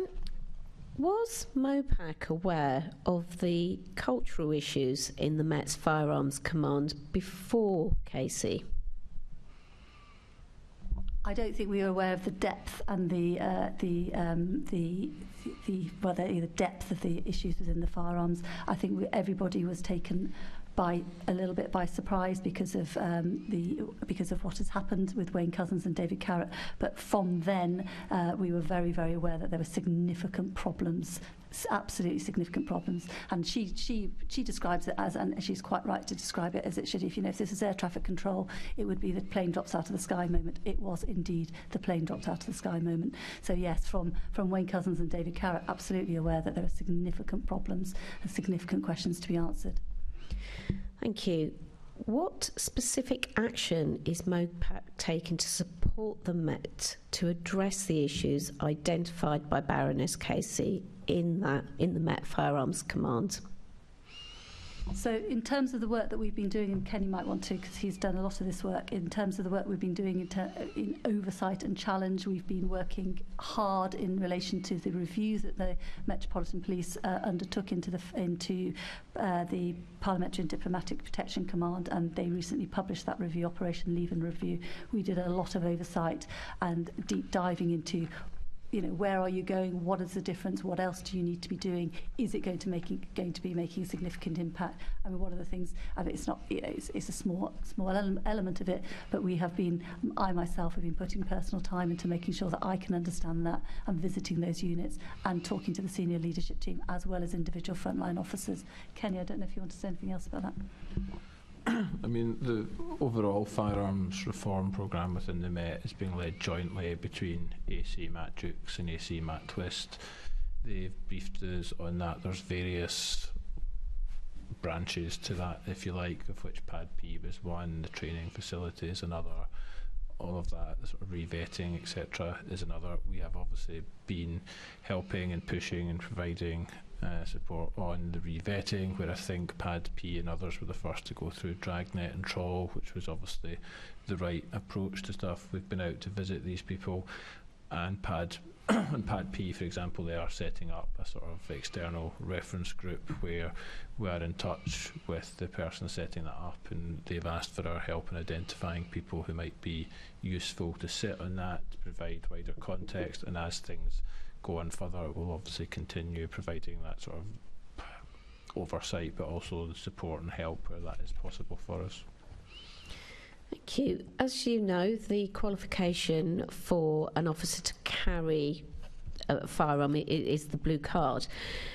Are you aware of any of the blue cards having been revoked since, Casey? Yes, I mean that's what was in the. I'm just having a look at it. That was in the review that the Metropolitan Police published, and they are now, I think, in nearly all cases where there's misconduct come to light, they are suspended and the ticket has been taken back. So do we have a number? I don't know if I've got the number. I haven't got the number. I'll have to come back to you. Thank you. What plans does the London Policing Board have in place to ensure robust scrutiny and oversight of the Met's work to reform and reset armed policing? So that's part of what we'll need to look at in terms of the work programme that they bring together. But there's various ways that can be done. There's obviously direct oversight of firearms policing as a whole, whether that's MO19, whether that's just static commands, etc. Anyway, so you've got all of that. There's also, where our programme is running, do you oversee something like how are they putting together an assurance function? Where actually, if they can get better internal assurance that their own programmes are working on that more effectively, they would be able to assure us, you, Londoners, more effectively that's going on. To go back to Assemblymember Duval's point earlier, if you have a strategic workforce plan which addresses how you're actually able to avoid, I mean, it's ironic, isn't it, that in many cases what we complain about is, or what people complain about is that people actually move on too quickly from posts, whereas actually in Firearms Command you may make the exact opposite complaint, that people are allowed to stay there and cultures are allowed to grow which are unhealthy. So a sort of strategic workforce plan which brings all of that together and is able to get the right mix of that. Again, if you looked at that and oversaw that, that's a sort of indirect way into looking at not just culture but the wider programmes as a whole. And I think it's those kind of issues which cut across so many other things which are important and feed the culture as a whole, which will be really important that we keep a grip on, because I think in the New Met for London, Mark calls it fixing the fundamentals, call it getting the basics right, running a business properly, whatever. But I think if you get those fundamentals right, it helps all the reform programmes across the piece. Given that officers holding firearms is actually quite unique and a really responsible thing for anyone to have in any kind of institution. Do you have, I mean, you're talking about reform, you're talking about getting a plan in place. Given how important this is and how strategic it is, do you have a timeline for that? For us looking at it, or for... No, for when these reforms are going to take place? So the Pad P response from the Metropolitan Police does have timelines in it, in terms of when they want to make sure that, when there actually are some targets around diversity, where they want to make sure that that the number of people who are new to the unit are, I'm just trying to find it in this piece of paper, but it is, they want, I mean, at the moment, I think a third of the people in Pad P are new since 2021, and they want to change that and make it 2/3 new and they've set out the timeline for that, but of course I can't find it now. But just before I go on to that, it's you asked about the number of people. I do have that figure actually in terms of the number of people that have had their authorisations removed. It's over 30 have had their firearms authorisation removed, and 2 people have been removed from the command altogether due to a loss of confidence. Yeah, that is just Pad P. That's just Pad P. Thank you. That's really useful. Thank you. The Home Secretary recently announced a review of armed policing, but with no further details. Has there been any terms of reference of this review? Have you received anything, or do we know when that's likely to happen? We've had conversations officer to officer, but we haven't had any terms of reference for that review. I don't know. I don't know. We know what was in the public domain from the Home Secretary when she tweeted that. So in terms of the, in terms of the timeline for review, and this is just before Pad P, so by December 2024, the Met expect it to have been completely overhauled, and the new firearms programme will be running till March 2026 in terms of their sort of overall strategic timeline for that. But there is a public document which sets this out. Thank you, Deputy. And finally, going back to the reform that the Home Secretary announced, but we have no details of, are you concerned that this could impact on the Met's work to reform and reset, given that we have no detail at the moment? I think it's really difficult to comment on a review and be concerned about a review which we don't know what the detail is. I mean, what I think, if there is to be a review, it has to be a review that involves London's communities and holds the confidence not just of police officers and staff, but also holds the confidence of London's communities. That's what we'll be expecting to see if this review, when we do see any terms of reference, that's going to be what we'll be expecting within it. And is that being fed back to the Home Secretary? What kind of communication is happening around this? There's been officer-to-officer conversations around this, in terms of trying to understand what it might be looking at and what we might want it to look at. OK, thank you very much. Thank you, Chair. Thank you. I've got more people to bring in, but just before I do, I just wanted to pick up on, Kenny, what you were talking about sort of workforce, and just wondering if, given that firearms officers, there's over 2,500, more than 2,500 firearms officers in London, which is 40% of the firearms officers in the whole of the UK. Do you think that there's any case for, if people are re-vetted and their blue cards, their authorisation to carry weapons is removed, is there any case, and actually possibly this is a question for Sophie rather than for Kenny, that they shouldn't be replaced, that actually the pool of firearms officers in London should be reduced at all? I think that has to be in relation to the demand that is needed for firearms officers. So there's obviously huge, massive demand around protected security for buildings such as the Palace of Westminster and embassies. Then there's also the protection of VIPs and protected people. And so I think in terms of the size of the firearms unit, that has to be about what the demand is and how do you keep London safe as a whole and individuals and buildings safe. So I don't think the number of people who lose their tickets should be driving how big the unit should be. Thank you. But is there going to be any review of the need in London for firearms officers as part of all of this? It's a question that, in terms of the capacity and the capability of what is needed in London, that's something that for the Commissioner operation need to keep under review. And that's not just around, the firearms units that just serve London, but this is counter-terrorism capability that is needed as well. So it is kept under review in terms of the threat levels that London faces, as well as the number of, for example, protected people. But those protected people, that is a government. It's not a responsibility for myself to have oversight of. That's a government responsibility. Thank you very much. Assembly Member Pidgeon, then Assembly Member Desai, and then Assembly Member Hall. So Assembly Member Pidgeon. Lovely. I've got two areas I wanted to pick up. One, in terms of this whole discussion, Kenny, you briefly mentioned the Firearm Training Centre, which is down in Kent. What review is going into that? Because one of the criticisms was in the report around the staffing of that. And I know, having visited it several times, it has a very macho feel to it. And you had a lot of staff there who were former police officers for 30 years who then went into being police staff, which brings expertise, but may also bring cultural challenges. So I'm wondering what review is going on there. So I know that the Met are looking at sort of both how and where the specialist training centres run. They've established a values and standards board, I believe, overseen by somebody independent. I'm afraid I can't remember the precise name of that, and I know they're looking at how they use sort of some of the new video technology to look at how the transparency and everything is working in there. But if you want more detail, I can probably ask the Met to provide some of that. I'm afraid that's... Yeah, no, that would be helpful if we could have that, because that was one of the takeaways I took from that section in the report.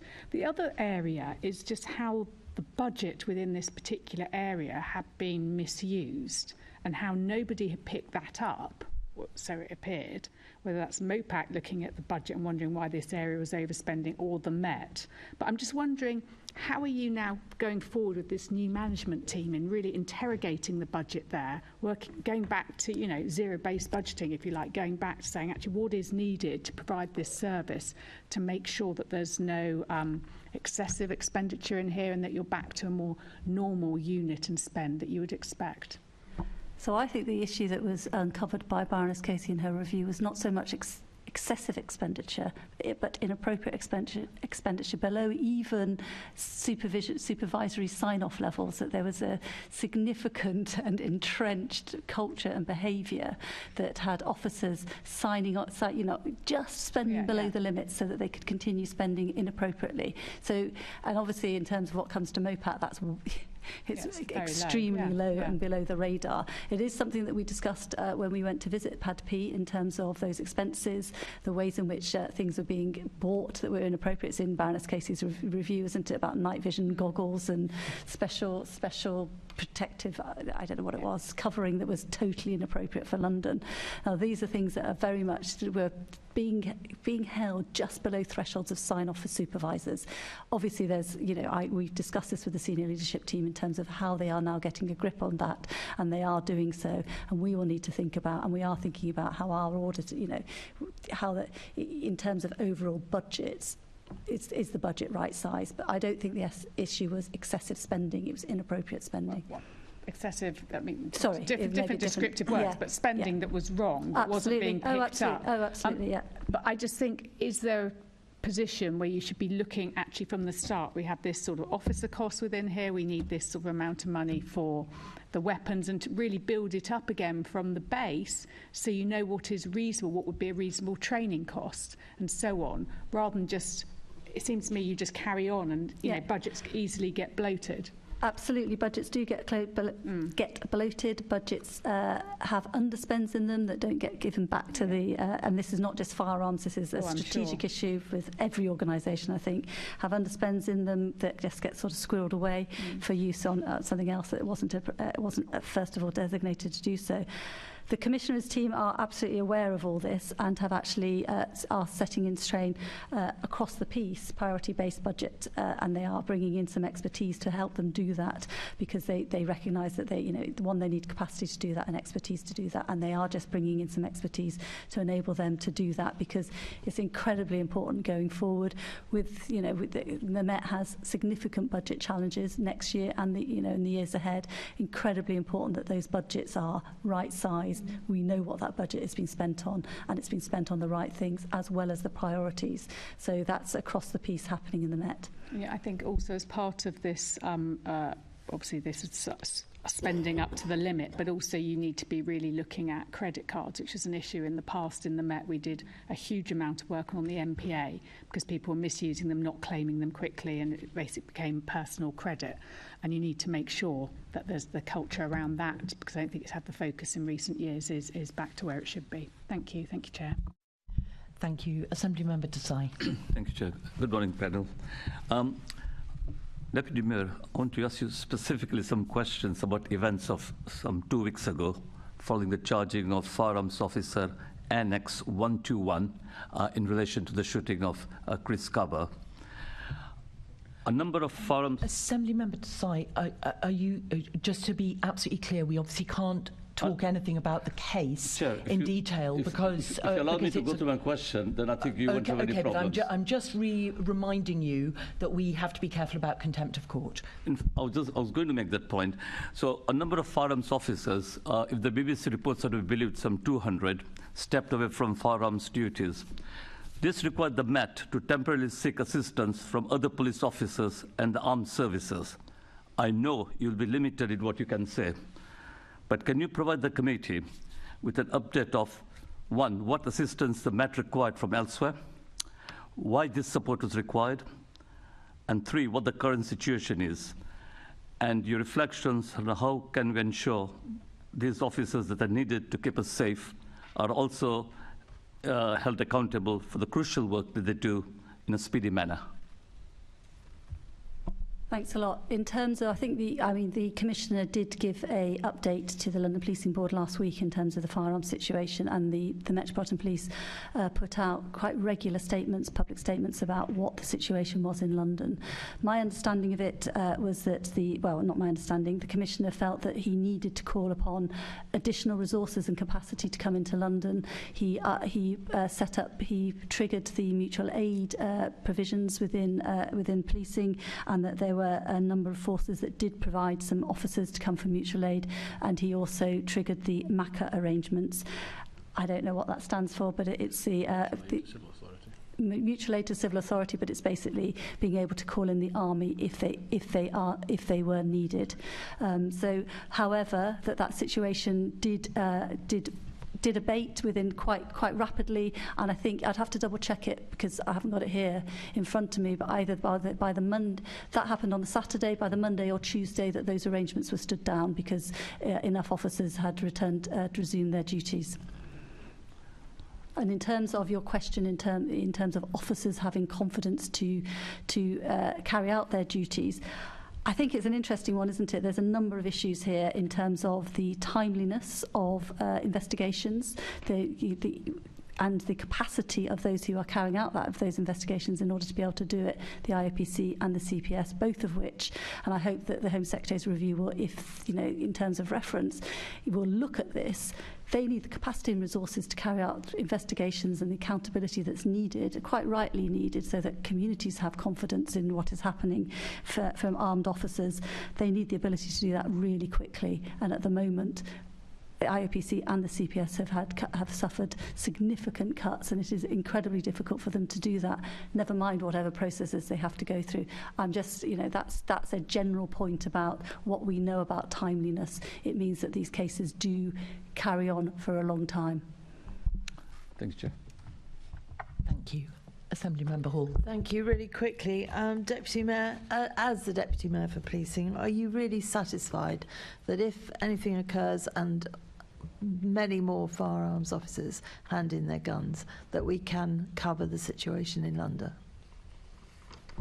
I believe that the Commissioner has the absolute ability to take those decisions operationally about what London needs, and he took those decisions when there was the issue of firearms officers stepping back from duties, and there are the mutual aid provisions as well as the provisions to be able to call in civil aid, and that is an operational decision that I have absolute confidence that the Commissioner can take and will take in order to ensure that the safety of Londoners is kept. Good. So you are satisfied with that. That's good. Thank you, Chair. Thank you. So this brings us on to the next section of our questioning, which is looking at the Met and Londoners, so community engagement.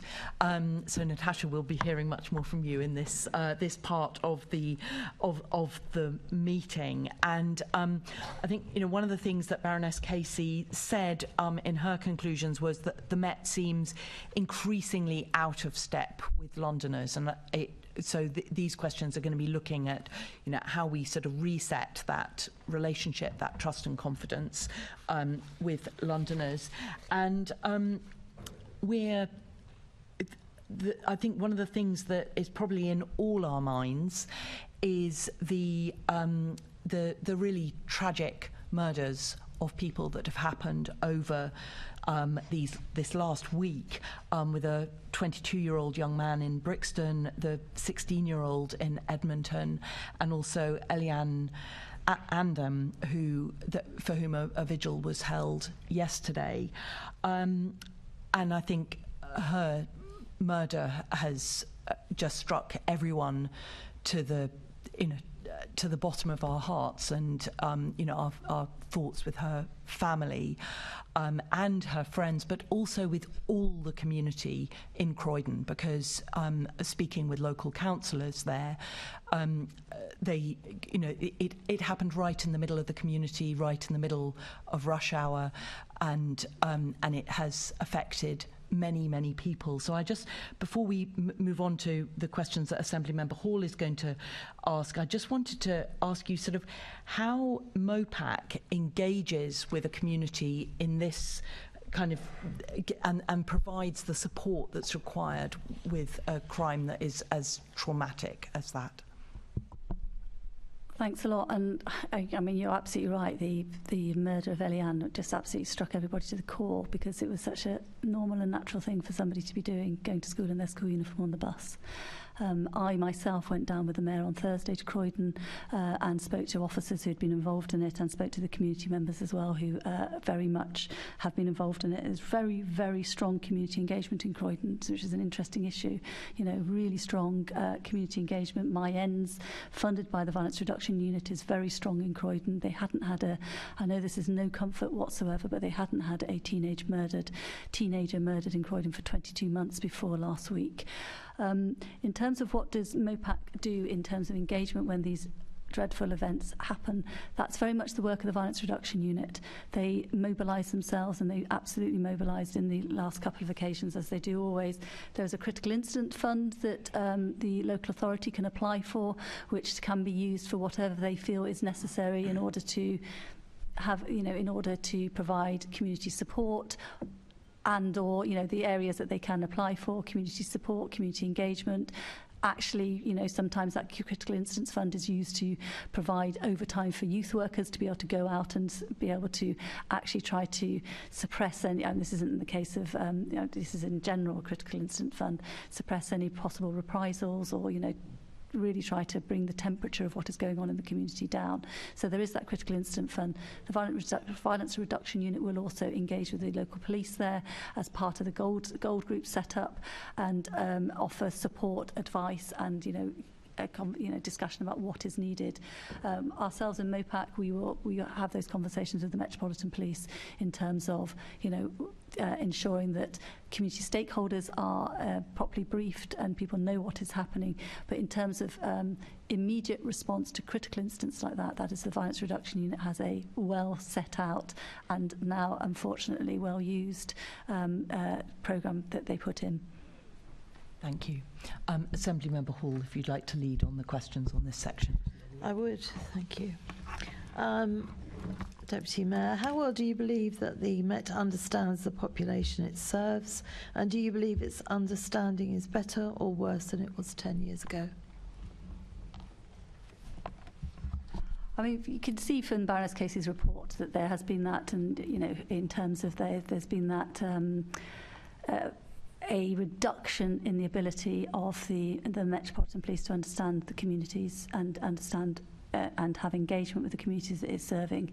That is something that the Metropolitan Police are working hard as part of the new Met for London plan to put right, and I'm sure Natasha could come in, we are working with them in terms of that review of what their community engagement mechanisms are, how well they serve themselves in serve them in the communities, and how well and this is why we had our own community engagement review, how well those mechanisms are representative of the communities they serve. Are they diverse enough? Do they have the right demographics on them? And are they robust enough? And we've had that conversation here a number of times.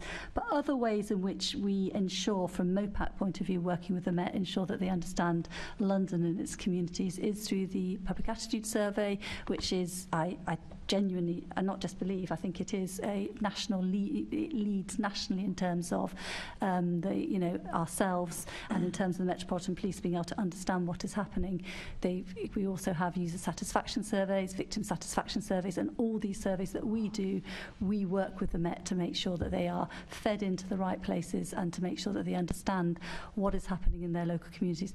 But there is a lot of work to be done, and you can see that from Baroness Casey's review. Well, yes, that's right. She said the Met seems increasingly out of step with Londoners. Do you actually agree with that? Baroness Casey's, yes, I mean, in terms of the evidence from her review, we do agree with that, and that's why there is, through the new Met for London plan, why the Commissioner's putting in train significant changes to neighbourhood policing, which will ensure that there is an increase in the capacity and capability of officers serving communities, being visible in communities and engaging with communities, as well as solving problems in communities. And also in terms of the actual community engagement, they are also reviewing that, and we are working alongside them. We have workshops planned, haven't we, for October in terms of what that might look like, and to make sure that we're not duplicating and that we have a proper look off the back of the Black Thrive report, a proper look at community engagement and how we can support the Metropolitan Police get back in touch with its communities in the way that Baroness Casey said that they have lost touch. Natasha, I don't know if you want to come in. Yes, just to add to that. So in the new Met for London, obviously the Met have set out some of their thoughts around their plans around that, putting the new superintendents back into every borough, which I think is a really welcome move. They have the lead responsibility for those engagement and partnerships in those areas, and I think that's really important from a leadership point of view. As part of a new Met for London, they've obviously started their programme of regular engagement events, which they'll be doing. So they had a big launch event in every borough. They will continue that, and they'll take the learning from that as they go through.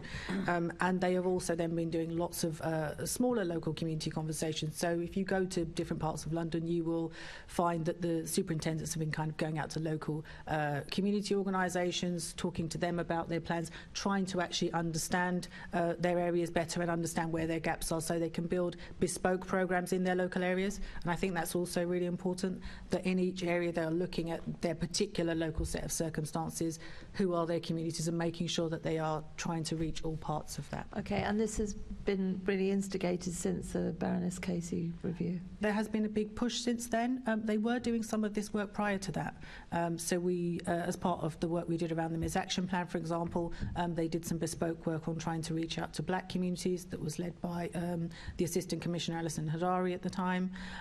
So they have been working towards this, and in addition, our Evidence and Insight team has also been working through a pilot in the South area to try and work with officers so they can better understand the public attitude survey data that Sophie was referring to, and how they can take the information that those surveys give them and use that to inform their operational delivery and engagement. Okay, and was MOPAC concerned about this before the Baroness Casey review? Well, absolutely, because, I mean, one, that the Mayor asked for the Baroness Casey to undertake this review, but we were very clear in 2020 when we did a huge amount of work with communities that the Mayor's, and which out of which developed the Mayor's Action Plan around trust and confidence, that very much was about the fact that, in particular for black communities, the Metropolitan Police not only had lost touch, but were actually that relationship was very much damaged and fractured, and that action plan was put together in order to be able to try to improve that and improve the way in which black communities in London were engaged with the Metropolitan Police, and that's why we from that had the review of community engagement. It is also why we had from the Mayor's Action, and sorry, I think you're coming on to the Mayor's Action Plan, so I'll stop in terms of the Mayor's Action Plan.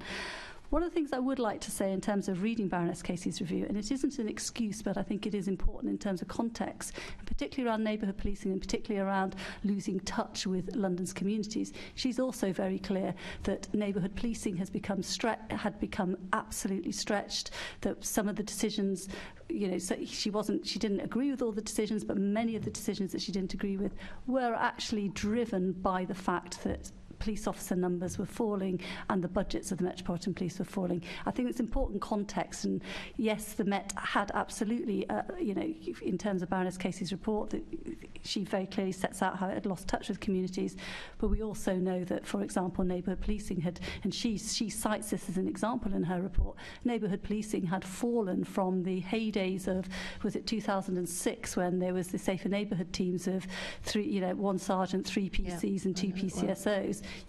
That was not maintainable when the Metropolitan Police had to, numbers of police officers fell below 30,000. So we've just got to make sure there is that context, as well as ensuring that the priorities of the Metropolitan Police in terms of the decisions it makes and putting resources into the front line were right, and that's what her report says as well. Okay, how important do you think confidence in the Metropolitan Police is? It's absolutely vital in terms of the ability of the Metropolitan Police to be, and Baroness Casey is very clear about this as well, in terms of policing by consent can only happen if you have confidence in the police that are policing your community. So it is vital in terms of the ability of communities and individuals to be able to provide information to the police, to engage with the police, and to become partners with the police as well. To be actually working together. It is vital that confidence is there. We know from the figures and from the we know from the public attitude survey that trust and confidence has fallen, and it is very much, in particularly, I think it's the worst amongst LGBTQ plus Londoners, particularly bad amongst black Londoners, and also disabled Londoners as well. Yeah, I agree. I think it's dreadful, and I think confidence is absolutely vital. And if you look at it, I think when you took over, it was something like 65, 66 when you took over. Well, when the Mayor took over and then you took over as Deputy Mayor for Police, it's now down to 48%. 48%. So it has absolutely plummeted while you have been overseeing the Metropolitan Police. You've got to. I think you also, just to put it into context, this is, nationally there has been a fall. Let's just talk about the Met here. I think it is important in terms of trust and confidence. The Metropolitan Police. And if you look at the crime survey of England and Wales, the trust and confidence of the Metropolitan Police is very much, it is. It's very much in the average of other forces. So forces like Greater Manchester Police and West Midlands Police are very similar in trust and confidence. So I think you cannot say that since the Mayor took over that this is the reason trust and confidence has fallen. There is a problem nationally with policing, and there is a problem in London, and we are doing all we can to work with the Commission and the Metropolitan Police to fix that problem and reform the Met so that Londoners have the service they deserve. Because it hasn't just gone down; it has plummeted while you have been overseeing it. And you said that a huge amount, I'm quoting you from about 5 minutes ago, a huge amount of work had been done in 2020 to work with communities. And it plummeted then from about 56, 57% down now to 48%, despite the fact that you put a huge amount of work in with the communities. I have never denied that trust and confidence has fallen, and in fact I think it was in front of this Police and Crime Committee after the resignation of Cressida Dick that I had a rather public discussion with the Deputy Commissioner, who was denying that trust and confidence is falling, and I was very much saying it has fallen. This is, this has to be, there has to be action taken and steps taken to improve it. Yeah, Sophie, of course you can't deny it. We've all got the evidence in front of us. We've got a graph in front of us that shows it dropping like a stone. So of course you can't deny it. Well, I'm not sure what your question is. What is your question? What are we doing about it? Well, it's no good. We are putting in place the Mayor has invested in the Metropolitan Police as much as he possibly can. There are 1,300 additional officers on the streets in order to be able to improve the visibility of police officers. And he has also ensured that there is a new leadership team within the Metropolitan Police that accepts the extent of the problem and now has a new Met for London plan which is going to tackle that problem. And I have confidence that it will make a difference. Yes, and as we touched on, and hopefully we'll go into, recruitment is very insufficient. And if you're going to look at the rest of the country, like you seem happy to do, the rest of the country, all of the other forces have managed to recruit, and the Metropolitan Police Force is going into reverse. So I'll quote, "I'm a great believer in systems and processes that keep us on track." You said that about half an hour ago. Well, where are the systems and processes that should have kept confidence on track? In terms of, I mean, one of the reasons you are able to quote back the figures is that we have the systems and processes of continually surveying London, so we know what the issues are. In terms of the Mayor's Action Plan for Trust and Confidence, we have a significant programme that has been delivering on that, and we have also been working with the Metropolitan Police in terms of ensuring that they're improving neighbourhood policing, and their new Met for London plan is absolutely, at its heart, has trust and confidence, visible neighbourhood policing, and we will, in terms of our oversight and the London Policing Board, going back to the beginning of this committee meeting, will be keeping its oversight and challenge around the delivery of that model. Well, I'm glad you think that the systems and processes are the things that have kept us informed as to how its confidence in the Metropolitan Police has dropped like a stone. But given that you are so aware of what was happening, clearly anything you've put in has not made any difference. In fact, it's got worse and worse and worse under your leadership. Trust and confidence has been falling nationally. We have got an issue with policing nationally. The Mayor and I have made sure that there is a new senior leadership within the Metropolitan Police. We made sure that there was a proper root and branch review of the Metropolitan Police, which is, we have talked about and we will continue to talk about, quite rightly, Baroness Casey's review, which really has shone a light on the issues and problems in the Metropolitan Police. That is what we have been doing, and and we have set up a London Policing Board in order to make sure that the oversight of the Metropolitan Police is transparent, robust and challenging. I believe that the Commissioner of the Met, through its new Met for London plan and the work that we have done with him through MOPAC in working to develop that plan, will make the difference for Londoners. Deputy Mayor, you and the Mayor have been in charge for 7 years. Confidence has absolutely fallen, and clearly nothing has been put in to make any difference to this. So what do you think is the most important thing MOPAC is going to do to help the Met regain public approval? Because anything you've done so far has not worked at all. The drivers of trust and confidence are engagement and that relationship in terms of communities. The Mayor has invested money into the Metropolitan Police. There's 1,300 extra officers, but also within the new Met for London plan, there will be an increase in neighbourhood policing. The Mayor has invested money in the Metropolitan Police so there can be 500 additional PCSOs as part of that neighbourhood policing offer. But we also know that trust and confidence is also driven by the service that is provided to Londoners, and we've discussed it many times here before. Are they there on time? Do they investigate properly? Do they manage to catch the person who's perpetrated whatever crime it is? And then, in terms of criminal justice, are people brought to justice? We know that those are drivers of trust and confidence, and we also know that has fallen in London and fallen nationally. The Mayor has invested additional money, so for example, into the call centres for the Metropolitan Police, so that they are able, and we are already seeing, which I think the Commissioner set out when he was last in front of you, we are already seeing an increase in performance around the call centres. They are now nearly, I think it was 88% answering the calls on time. It had fallen quite drastically before that. The Mayor has invested and that performance is improving, and that will in time lead into an improvement in trust and confidence, as well as all the other things that are set out in the new Met for London plan.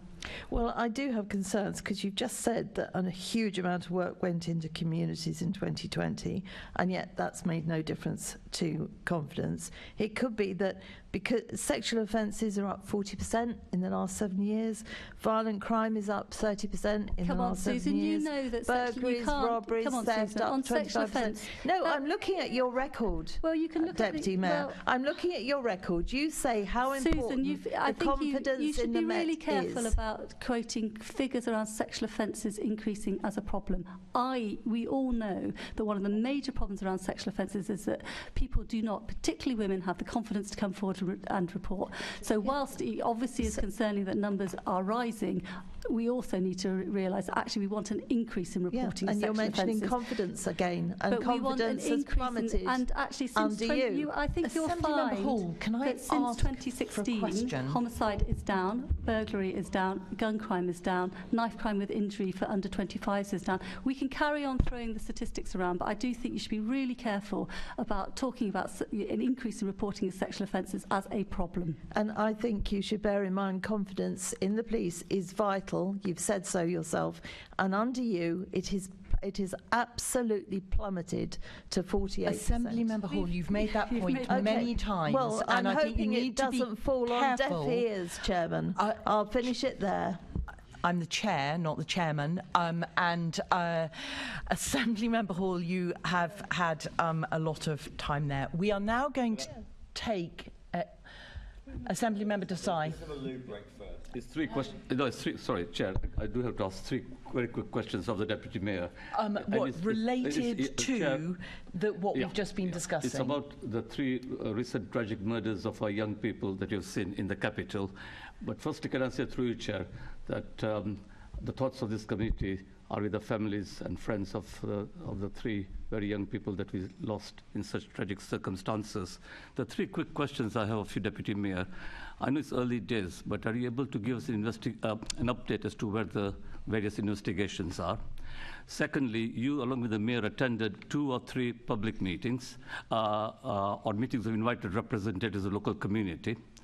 What assurances were you, what reassurances were you able to give to them about what's going on around them? And lastly, what legislative changes do you think are needed? I know I saw on the television news that the Mayor has called for a ban on, quote, zombie knives. So if you can just answer those 3 questions as briefly as you can, bearing in mind the time that we have. Thank you, Chair.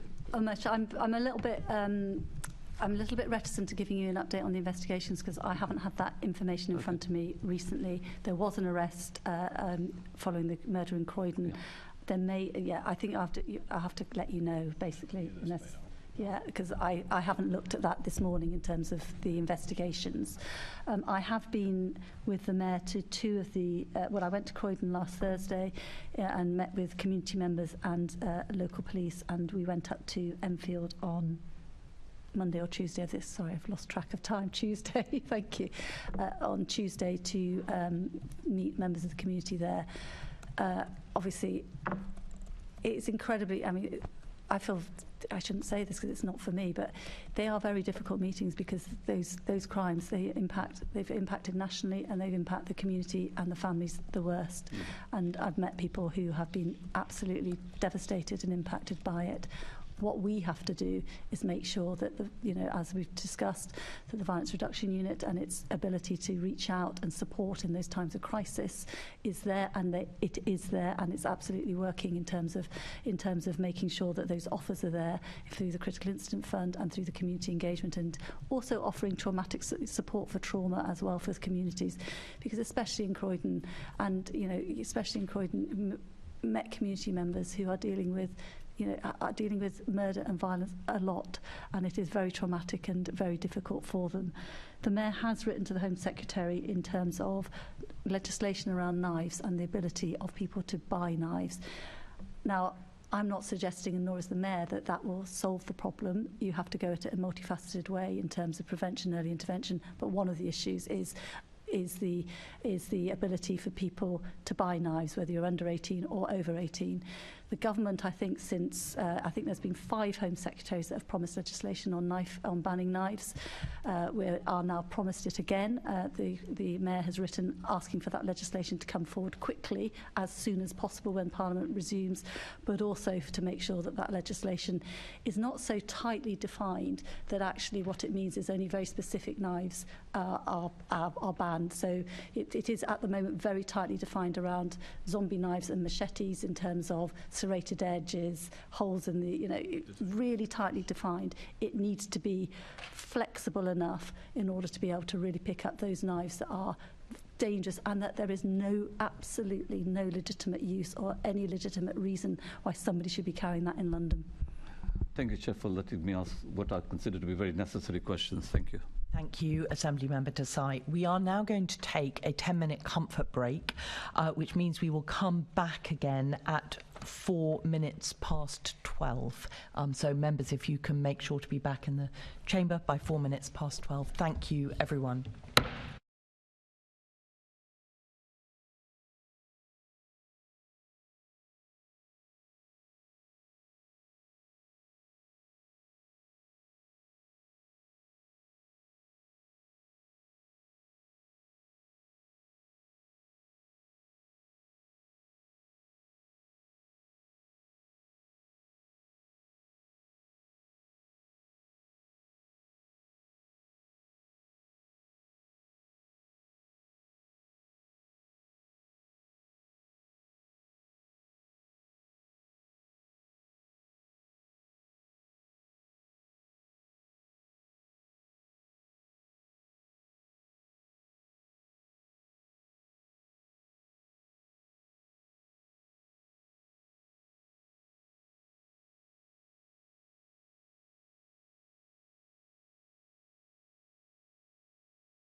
Microphone before I bang. Welcome back to our meeting of the Police and Crime Committee. We are now taking our questions on to look at the missing voice of Londoners. Again, looking back to Baroness Casey, she one of the things that she was saying was that the Met has become less connected and less accountable to Londoners, and needs to turn this around to rebuild public consent. So this is where our questions are going, and the first question is from Assembly Member Bailey. Thank you, Chair. Good afternoon, panel. Again, I'm quickly focused direct this to the Deputy Mayor, and then I'm going to come to Natasha for a few practical examples. What is the key focus of MOPAC's community engagement work? I mean, it's in order to, our community engagement work is in order to make sure that we bring the voice of Londoners into our oversight, but also the voice of Londoners into, which is one of our responsibilities, into the policing of London, so that you can have that two-way conversation and two-way discussion. I mean, we're all very clear what Baroness Casey has found, and indeed one of the things that I spoke to the Met a lot about was that that was no longer a two-way conversation, but it was the Met in transmit mode. So the key focus for us in terms of community engagement is that we need to be listening and understanding what the impact of policing is on communities. You talk about the Met in transmission mode, which is an important concept, but are they communicating their challenges to the community as well as listening? We all accept that they need to listen more. I think that's been a perennial problem for the Met. But they also have challenges. Sometimes if they could discuss those with the community, everybody could move forward together. I think it's always important that people understand the context in which policing is taking place, and I've certainly seen really good community engagement with young people where, for example, trading places, which is, it's not so much listen to this is how difficult it is more, that role play and that role modelling of what it feels like to be stop and searched, and also what it feels like to be the officer doing the stop and search. Those are important aspects of community engagement that really can make a difference. I've seen it making a difference, and seen it over the years making a difference. But Baroness Casey was really clear that the Metropolitan Police were too often in transmit mode, talking about, basically, and I'd seen this many times as well, if only you understood our challenges, it would all be okay. Now, of course, people do, I need to understand the challenges of policing in London, and I think that is important, but equally important is that the Metropolitan Police and ourselves understand the challenges of living in London and the challenges of sometimes being policed in London and what that means. So in terms of community engagement, it is also some of the scrutiny and holding to account that takes place locally as well through the community monitoring groups around, so for example, the use of police powers around stop and search as well. Thank you. Natasha, to move to you, could you give me an example of a piece of work that MOPAC are doing that you think is successful? But what I really want to have a feeling about is how that work can be scaled, because I've seen evidence of some of the good work that's going on, but the challenge is always how do you scale that? Thank you. Yes, what I would like to start by saying is that in terms of our engagement, I also think of it as working with local communities to make sure that their feedback and insights actually inform our oversight. So that is connecting those two things for us, because it helps us to understand what's happening on the ground, both in terms of the work that we deliver, but of course in terms of the service that the Met delivers, and it can inform their practice and delivery also. We do that kind of in three different ways. We've got kind of our ongoing engagement mechanisms and scrutiny panels that we support at the local level, so things like safe neighbourhood boards and community monitoring groups. We will do also kind of more ad hoc engagement if particular issues are coming up through some of the oversight analysis, for example, that Kenny talked about. We might go and do some bespoke work with a particular community or a particular area to support that understanding. And then we've got our other functions, things like our custody visiting scheme, where we've got people who are actually going into the Met and looking at what they're doing in custody and are able to report back to us on that. In terms of a couple of things I would talk about in terms of things that work well, I think the custody visiting is a good example. That's a statutory function. Every area, police crime commissioner area, has has one, has a scheme, and they're going into custody on a weekly basis, looking at detainee welfare, their rights and entitlements, and they're able to signal things to us where there might be issues or concerns around that. And they are also able to identify good practice. So, for example, they are picking up some of the stuff around the safeguarding of children, for example, so that they're able to tell us that they're making different adjustments for children in custody, maybe providing additional reading materials, for example, that are age appropriate, different kinds of food and drink that are age appropriate, but also then flagging perhaps where there might be things that we would be concerned about. So, for example, the time of detention of children sometimes and overnight, and also the length of time it can take for an appropriate adult to come. So that helps to inform then the further oversight that we can do with the Met, and that's kind of a real life example.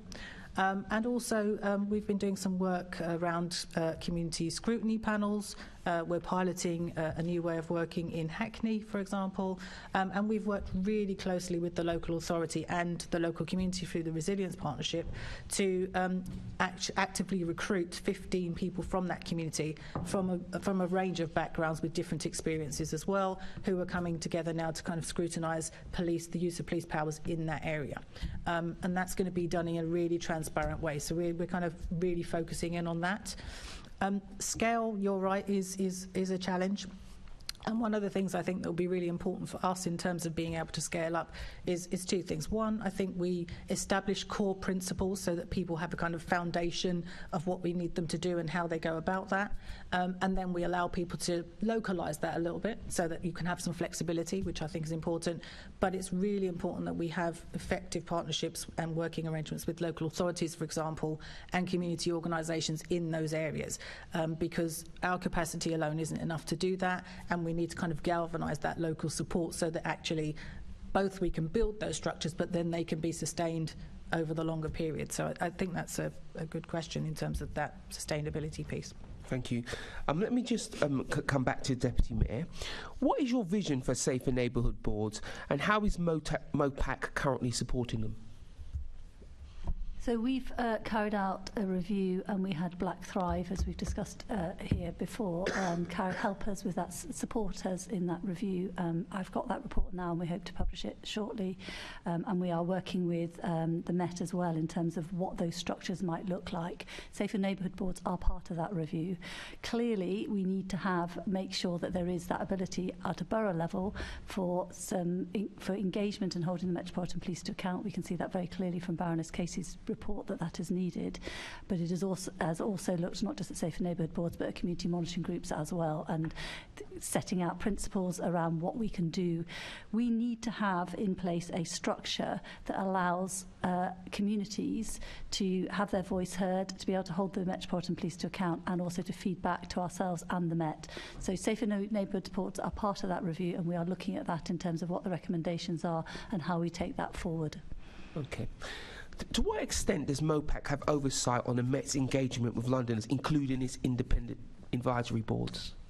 So there is a separate structure, as you know, for the Met, and those independent advisory groups and ward panels are part of the Met. They aren't a part of our structures, but we obviously do work alongside, and I meet regularly with various members of independent advisory groups.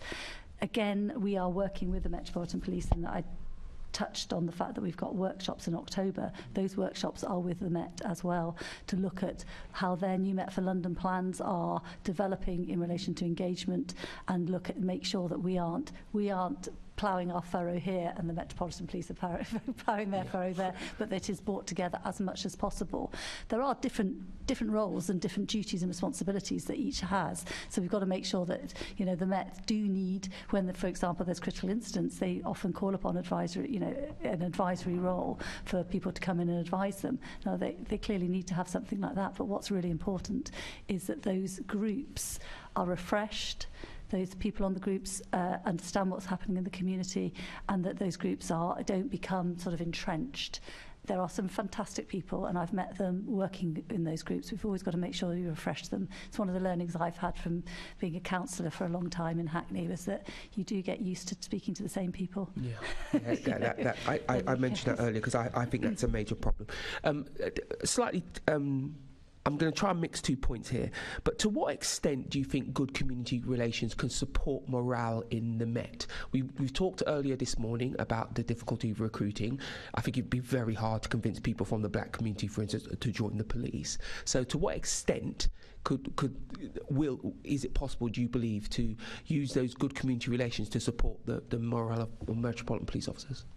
So I think the phrase good community relations is also a different way of saying community, policing by consent, isn't it? You have to have good community relations in order to police by consent. So again, I think it was Susan asked me how much I think it is. It's vital, absolutely vital. It can make a huge difference to the day-to-day experience of police officers on the street, to their ability to get information and to have, to engage with local communities, to problem solve, to actually solve some problems like antisocial behaviour if you've got good relations with your community, but also in order to be able to investigate those crimes that happen, you need people to come forward as witnesses. You also need people to come forward as victims, and that is incredibly important in terms of that community relations that happens. So it's one of the areas where the Commissioner is really clear that there's got to be a step change in the way in which the Met engage with communities, and that relationship needs to improve. Okay, I'm going to stop there, but can I just make a plea for prevention to be part of your work, Natasha? Because, an ounce of prevention of a pound of cure. And I think oftentimes people engage with communities only around problems, and Deputy Mayor just used the word problem solving. I think one of the problems to solve is how do we prevent crime in the first place. Thank you, Chair. Can I just add, in terms of that, we completely agree with you. In fact, we fund the Safer Neighbourhood Boards to do those projects and programmes which really are about prevention. So there's street pastors out there, there's work on antisocial behaviour in different boroughs. So we Safer Neighbourhood Boards also, we fund them to be able to provide some of those projects and programmes which is about prevention. Thank you. Just picking up on the Safer Neighbourhood Boards, I think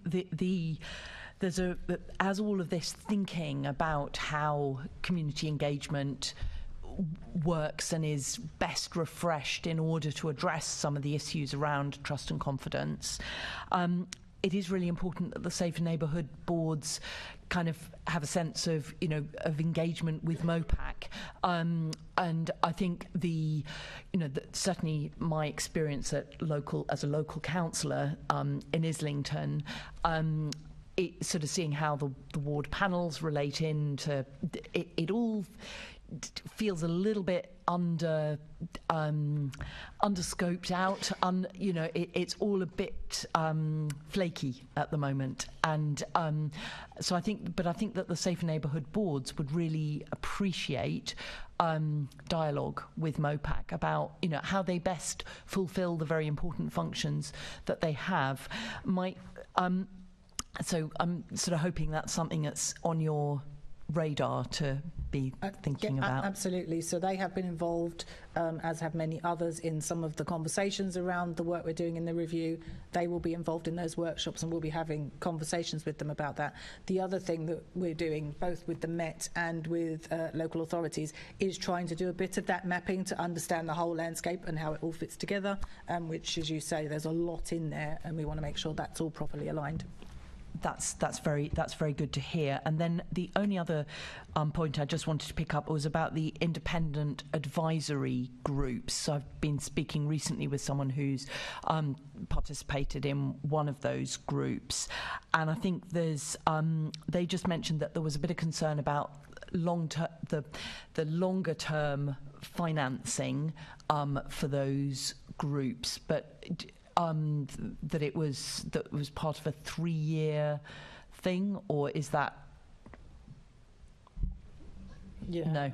We'll have to come back on that. Yeah, Not familiar. But the independent advisory groups, because they do very important. That's Met work, but I think there's MOPAC funding involved. No. Okay, in which case I was I picked that up incorrectly.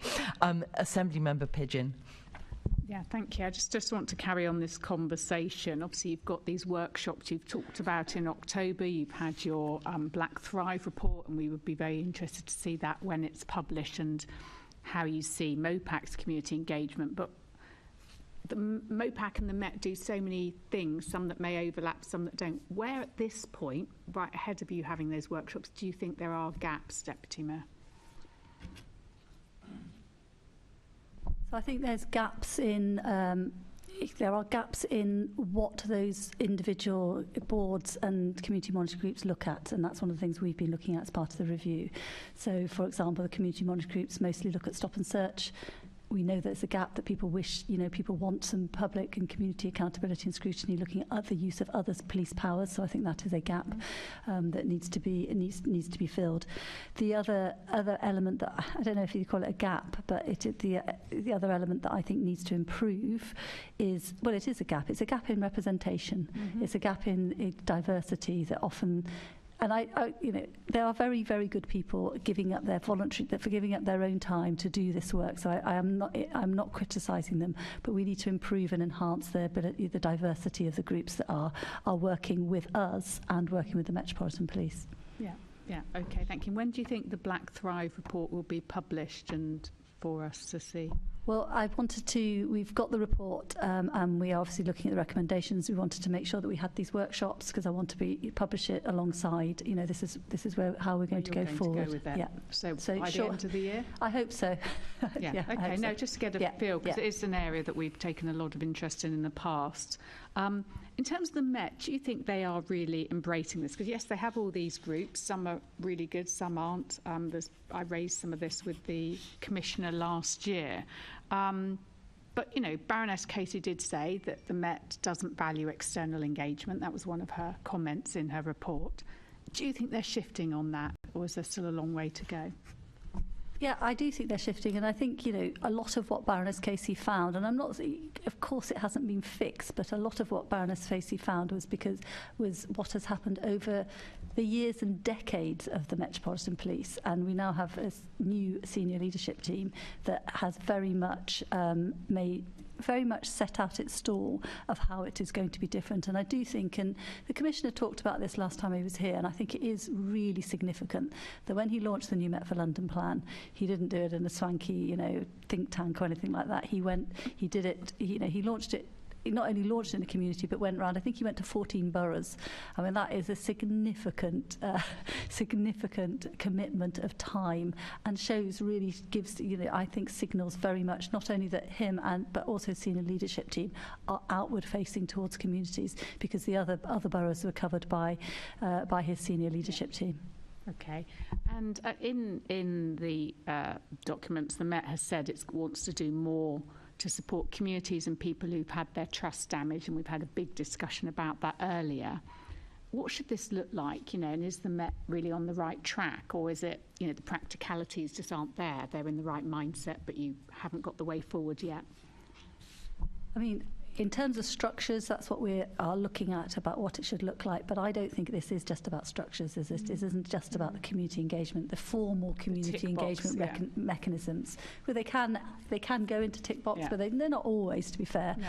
So, those formal mechanisms need to be right, and they need to be, properly structured. But actually, in terms of community, we've got to remember that every police officer that's out there is doing community engagement. So those neighbourhood police officers, the Safer Schools officers, the youth engagement officers, they're all doing community engagement. And what that looks like is the ability to understand Londoners, and we've talked about the missing voice for Londoners, but also the ability to listen and to think, what is it that we are being told by our communities? What is it I'm being told by this individual, and does that need to change? And therefore, how do I take that back into my service? How do I take it back into my, how do I have that conversation with my supervisor? So there is a significant, and that's a cultural shift that needs to happen. So there's obviously the formal community engagement structures, but every member of frontline policing has that community engagement responsibility that needs to be delivered really well. Yeah, excellent, thank you. And just to go back to the point about the work you hope will come out later this year with the Black Thrive report and what you're doing, will that also look at the Met's community engagement structures, or is that just MOPACs? I think it will just be MOPACs for now, but we are working with them to align it. But whether we'll get there in time for publication, I don't know. Okay, thank you very much. Thank you, Chair. Thank you. Can I bring in Assembly Member Moama?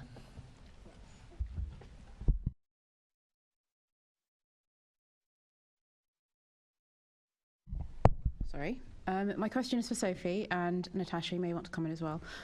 So how is MOPAC working with the Met and Londoners to restructure local policing, and what are your next steps? So do you mean local policing in terms of the neighbourhood offer of actual police officers, or do you mean in terms of engagement structures? So a little bit of both. The neighbourhood policing, obviously, because that's where a lot of the those are the people that will attend a lot of the committees or meetings with members of the public.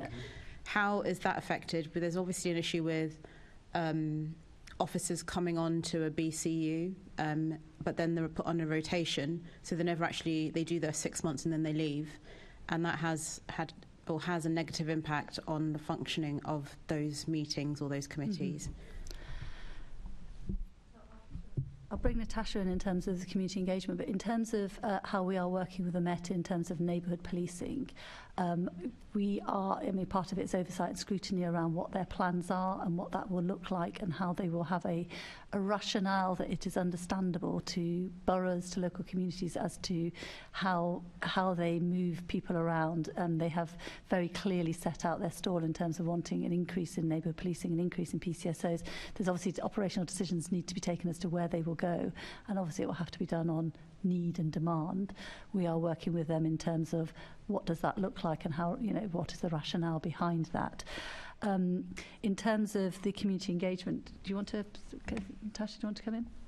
Yes, so a couple of things.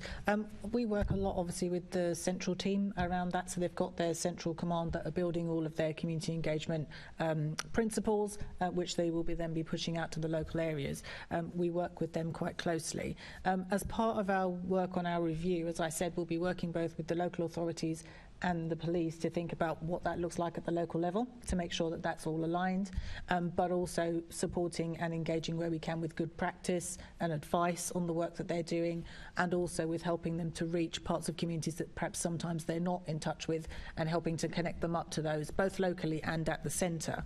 And then the final thing is around some of the work we've done with them around looking at their data and making sure that their local practice is informed by that, which I think is really important, and that has been a gap that we've identified previously.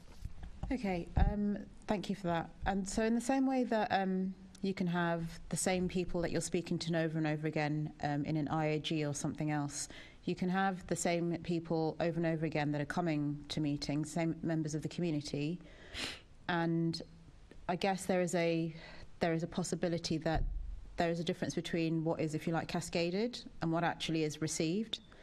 One example I can think of is in the ward that I represent, and it's probably the same for everybody, but there are about 10,000 people in that ward and about, let's say, 5,500 properties. And at a point in time, in the good days, the police would flyer those households, most of them, so that people knew that there was something happening. Now that doesn't happen because, the backdrop again of the kind of 13 years of austerity and all of those cuts, and the police are happy to just get on with the basics. But the upshot of that is that members of the community are less engaged, and you do get the people that shout the loudest rather than the people that need to see the police the most, get the most attention, and it skews, I think, the focus of what should be those officers' work. So I don't know how you feel that might relate to a decline in neighbourhood policing. I don't know if it's a bit of a chicken and egg situation, but what your thoughts might be around that. Maybe start with Natasha this time. Yeah, I recognise the points that you're making, and I think it is always a challenge to make sure that you are reaching many and varied voices. That's always the case. Whatever we set up or anybody sets up, they will have a tendency often to attract the same kinds of people. Nothing wrong with those people, but actually they're not representative of everyone. And we're very mindful of that. We spend a lot of time then proactively thinking about, well, who is not in the room and how are we going to reach those people? And that sometimes means you have to go and do something else. So I think it's really important in those local ecosystems that there are kind of many and varied ways for the police to be doing that work. So they will have meetings, they will have IAGs, but they are also doing that as they're going out on their beat, having more officers in neighbourhoods helps with that. I don't know if any of you, I'm sure that many of you actually will have been on ride-alongs, but when you go on those ride-alongs, you often see how, like, you know, just a couple of officers have got kind of the names of everyone on their little patch and they understand that local community. It's more of that, I think, that you need, that helps them to understand on an ongoing basis what's happening in the community, even for people who are never going to come to a meeting. And then the other thing that the Met has been working on is some of the things around digital engagement, which works for some people. That works great for someone like me who works all day. I don't really want to go home and go to a meeting. So, you know, actually I quite happily do a survey, or they use a thing called Zen Cities, for example, to do quick time polling and get sentiment from local communities at a very local level, actually, to inform their local priorities as well, to make sure they try and balance that out a little bit. Okay, I mean, I would just... Sorry, Sam. It's an interesting one, isn't it? Because obviously you need to hear the voices of the community, and, you know, some of the policing priorities need to be driven by the voices of the community, but it also needs to be driven by evidence, doesn't it? So that you know where the issues are. So that's incredibly important in terms of making sure that the Met has the analysts that it needs, making sure it knows where the hotspots are, it knows where the demand is, and that's part of the new Met for London as well, isn't it? About actually, alongside community engagement, how are policing priorities set, and how do you balance the community engagement with the evidence? And they need to align, because otherwise you do. We've all been to. I've certainly been to ward meetings where I've been surprised by the priorities that are set, which, given the ward I was representing, were not the ones I would have expected. So, but you've got to listen to those voices, because the Met is there to serve everybody. I mean, I would just, before I move on to the next point, I completely agree, but I would just say that it's, the way that I would characterise is that with the limited resources that the police currently have, they are more likely to go and flyer some nice street properties than to go onto an estate and fly each of those doors. And arguably, there is something about the priorities of those individuals in that role and where they put their effort. So I just think it would be helpful to look at that level of granularity about who is being invited to speak as well as who shows up. But, so just on that, I mean, one of the challenges that I've always had to the Met, and we still have, is that they have, you know, really good aspirations in terms of numbers of people being involved, how, you know, but actually what our challenge is, are you getting through to the people that you need to? What are the demographics of those who are coming to those meetings? And how are you keeping an eye on that? And that's our challenge back to, in terms of ward panels, everything they're doing in terms of engagement, is, are you reaching those that you should be reaching? Thank you. Absolutely. So my next question is really just in light of the Casey review. She, as I've already said, she noted the decline in neighbourhood policing, and just wanted to ask you what action has been taken since the publication of the review to address that. So there's, I think I've probably touched on quite a lot of the actions, which is the Mayor's invested in giving the additional money to recruit 500 PCSOs. The Commissioner has made the commitment in the new Met for London plan to increase neighbourhood policing and the visibility of neighbourhood policing, and there's decision, you know, that has been worked on at the moment as to exactly what that will look like. But those are the two main actions that have taken place subsequent to Baroness Casey's report being published.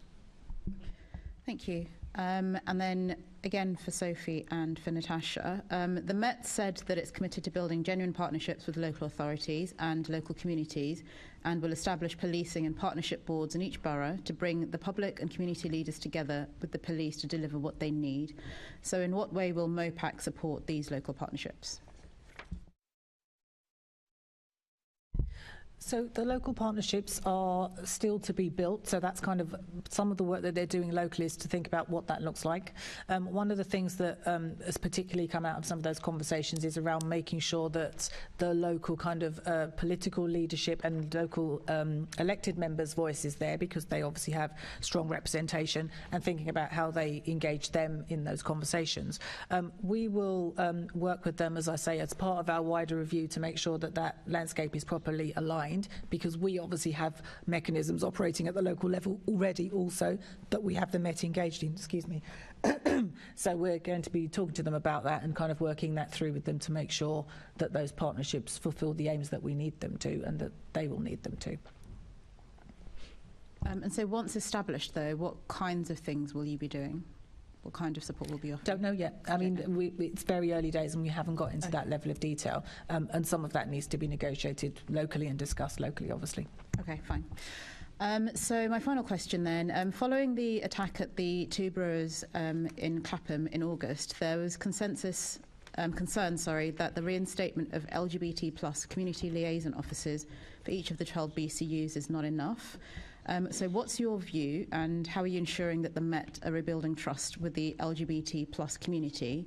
And if I could just add maybe some thought around if that's a model that does work with the LGBT community. You've mentioned other communities that similarly have issues with trust and confidence, disabled Londoners, black Londoners. What models or what can be learned from reinstating these officers? I mean, I think the question was asked of the Commissioner last time, wasn't it, around the liaison officers, and it is one per BCU, and he said he'd keep that under review, depending on the workload and what impact that they were having. So clearly you've got to make sure that that is kept under review. In terms of what we've been doing to look at what the issues are around trust and confidence, one of the things that we did with Debbie Weeks-Bernard and her community team, we held some workshops, one of which was particularly around the LGBTQ plus community, to discuss with them what they would like to see, what the issues are, and in relation to rebuilding trust and confidence. Again, there are specific things like the liaison officers. There is also the ability of the Metropolitan Police to be able to react and serve those communities properly, and to be able to tackle, for example, hate crime in the way it should be tackling hate crime.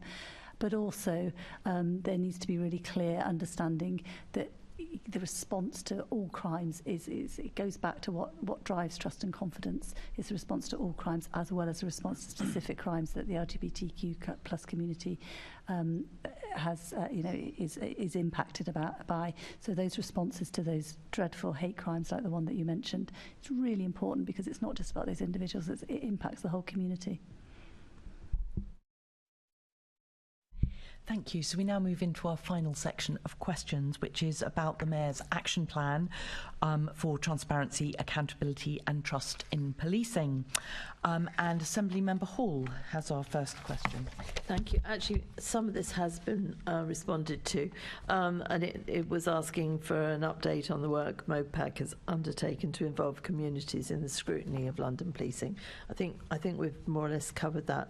But what has been the outcome of this work? How are you measuring all this work?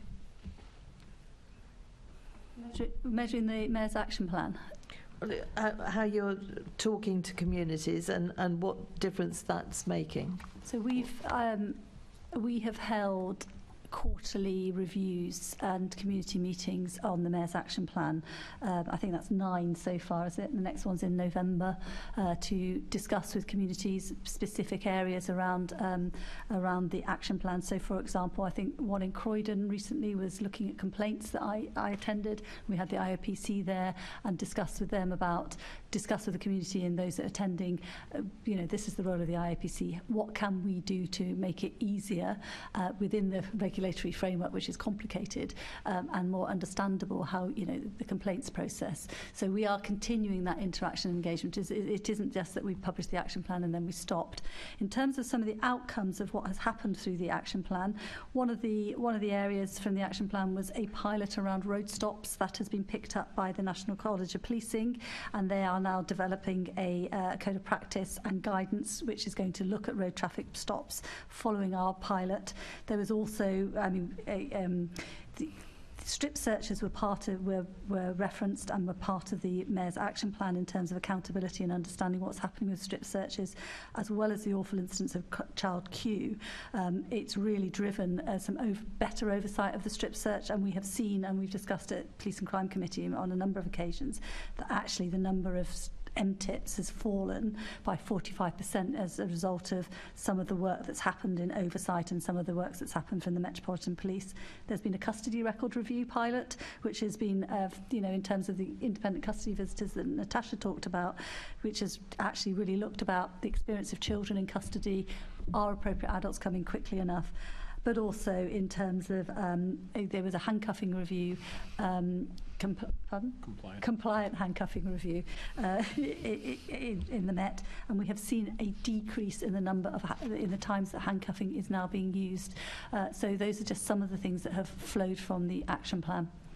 Okay, I don't know, Natasha, if you want to add anything. No. Have I done? Okay, and to what extent has MOPAP increased engagement opportunities for black and more diverse communities in London? Well, I mean, in terms of the public meetings that we've had for the Mayor's Action Plan, that certainly has been, those that have attended have been very diverse. But actually, I would say the biggest way in which we've increased the ability of black Londoners to engage with us is through the Black Thrive review. 68% of those that were engaged in that review were black, and we've had over 1,000, I think about 1,300 people have engaged with us in terms of engaged with Black Thrive as part of that review. So their voices have very much been heard, and we are, you know, as we've discussed already, we're looking at the recommendations that have come out of that report, and therefore the next steps. Natasha, do you want to add anything?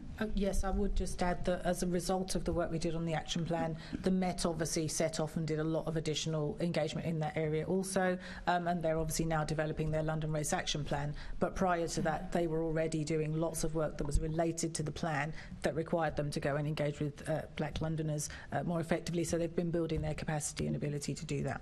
Well, I would hope so, because if you're black, you're 4 times more likely to get murdered, given that it's, 13% of our population. That is absolutely outrageous. So how are you going to start measuring whether you're getting through and conversing properly with the black community? When will we know that that is turning around and we're going to get some positive results? Not just talking for hours, but positive results. I think you're conflating. Well, the issues of trust and confidence and service is incredibly important, but the issues around violence that we've been seeing in London and what is happening with violence is not just about how the Metropolitan Police reach out to black communities. Important though that is, but it is also incredibly important in terms of what are we doing to prevent and intervene early for black communities, but also deprived communities in London and where that violence is happening. And that is why the Mayor set up the Violence Reduction Unit, which is investing in opportunities for young Londoners, opportunities for communities, and also investing in very, very much so, like the My Ends programme in Croydon, which there are 8 programmes like that in London, investing in communities to be able to tackle violence. Okay, I'll leave it there. Thank you. Thank you. Now, you've already told Assemblymember Pidgeon that the Black Thrive Review is going to be published at the end of the year. I think we were expecting it to be published by the end of Q2. So is there a reason for the delay in publication? We've been working with Black Thrive around the recommendations and around the report, and we also wanted to make sure that there was proper, that in terms of what was in the report, that we could, in terms of the engagement, that there was very good engagement. So some of that is additional engagement, and also some of that is an additional work from Black Thrive in order to provide the report to us. It is late, I know. Okay, and so are you confident that Black Thrive has maximised engagement right across London? I've been quite impressed actually in terms of the engagement. I'll be honest, and I'm sure you'll have seen comments about it. It didn't start off very well, but actually they put in a lot of additional resource and capacity into getting Londoners involved, and actually we've got pie charts of engagement across London. Right across London, there's been good engagement. I don't think there's any particular slightly down in the south of London, but they've had face-to-face events, they've had online events, so there has been, I've been quite impressed in terms of their ability to reach out. It did get off to a slow start, and that's one of the reasons it's been delayed as well. Okay, so we expect that at the end of this year, effectively. Yeah. And are you able to share any sort of early findings from the review, or give us any kind of hint as to the kind of findings you may be publishing? No. Okay, I'll leave that one. And then The issue of body-worn video and the Met's body-worn video research project, what discussions has MOPAC had with the Met on this? And are there any particular sticking points? And what do you think is coming next? What's coming next will be the research, hopefully. The research published, you mean? Well, we need to begin it. So we've had the discussions. It's been quite complicated because of issues around GDPR and data protection. But we've had very constructive discussions with the Met about getting there. There's agreement and no sort of in principle objection from the Met to us looking at it. We're now just working through the mechanics of all of that. We thought we might be able to piggyback onto 2 separate bits of work that the Met are doing, but that hasn't ended up working because what they're looking at is video, body-worn video stuff to do with the precision stop and search, which doesn't necessarily contain some of the escalations that we want to look at, because what we want to look at is why do the situations escalate, what's the training needed to de-escalate those sort of situations. So it's slightly different research questions which we in the Met are looking at in terms of those. So we're now just having discussions. In fact, I think the last discussion was just at the end, either the start of this week or the end of last week. I don't want to get that wrong, one of the two. And we're just about to have some further discussions with our data office, but it's inching along, and hopefully we'll be able to begin fairly shortly. Okay, so it's inching along. It's quite slow because you're having to do all this discussion to presumably to scope out the research. Do you have a timeline for sort of, I mean, you're saying absolutely. It's likely to begin soon. So what's the period of research and then the period for reporting? Well, as soon as possible on both. And it slightly depends, because it depends where we get to, because one of the slight issues is some of the legal advice about access to it, and whether when MOPAC accesses that body-worn video, there needs to be somebody from the Met there. Obviously, if somebody from the Met needs to be there, then that adds naturally a bit of delay, because it's resource that needs to be put in from the Met. So that's just the issue that we're working through at the moment. So I can't give you an exact time frame for how long the research will take, because obviously if the research doesn't end up requiring that, then we can move much more quickly. If it does require people to be there, it will necessarily build in a bit more of a delay. Once we have the research done, it generally takes a few months for these things to be analysed, written up, and then maybe another few weeks, maybe month, for it to be QA'd before it can then go up to, and we can look at next steps, etc. So very broadly, does that feel like sort of 6 months or so, or feels like as soon as possible? I don't want to put a time scale on it. Sorry.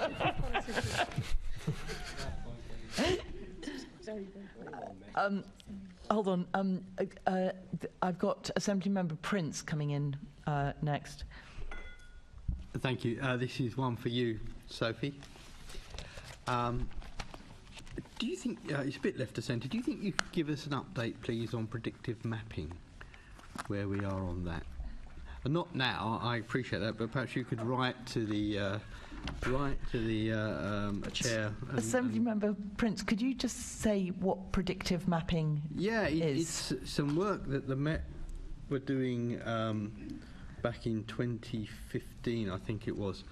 And they were looking at a number of different providers. I think one was New York, one was our own system, where you can actually use a computer system which predicts where there's a likelihood for crime to be committed.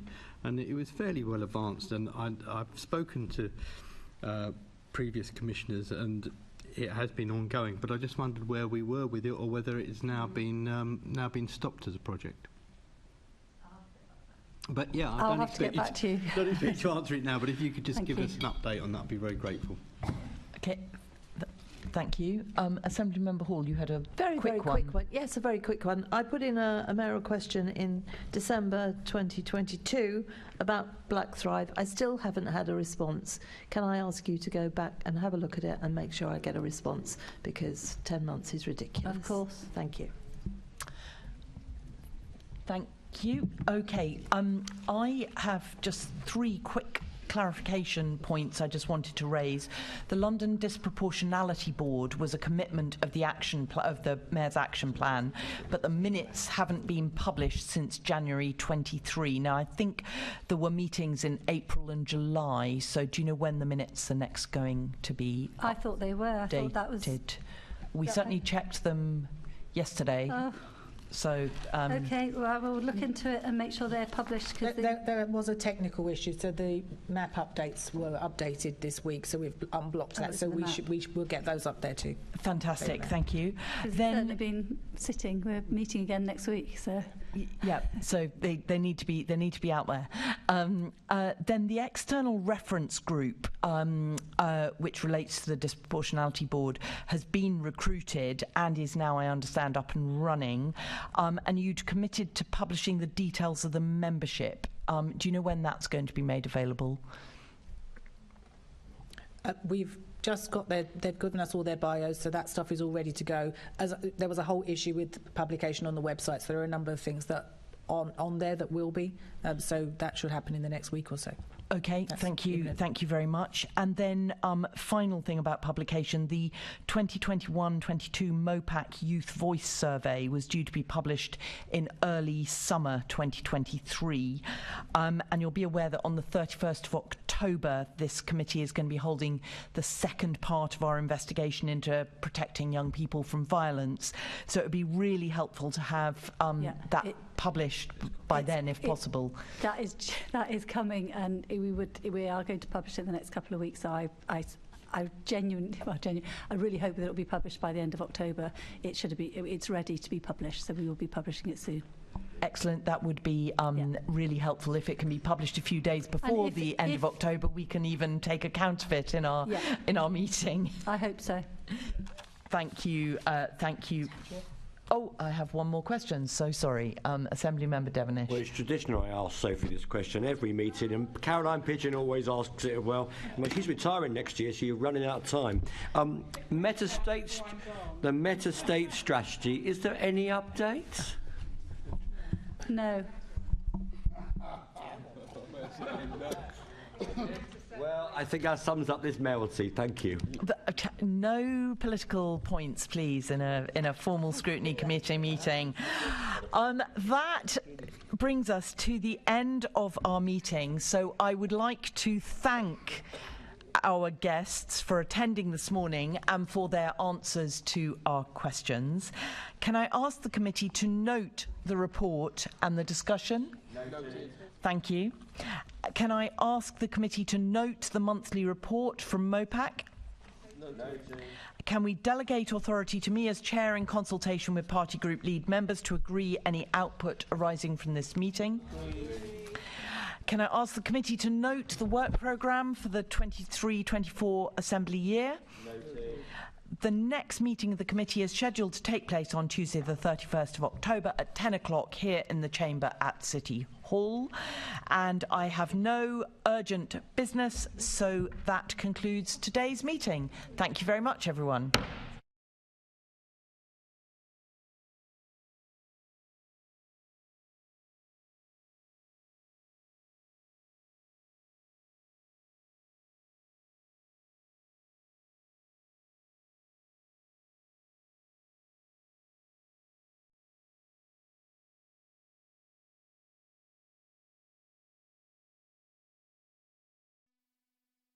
This is the broadcast from City Hall, the home of the Greater London Authority.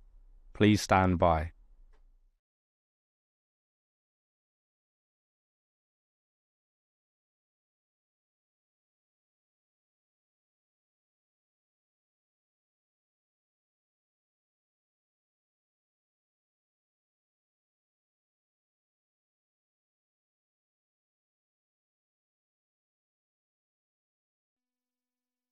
This is the broadcast from City Hall, the home of the Greater London Authority.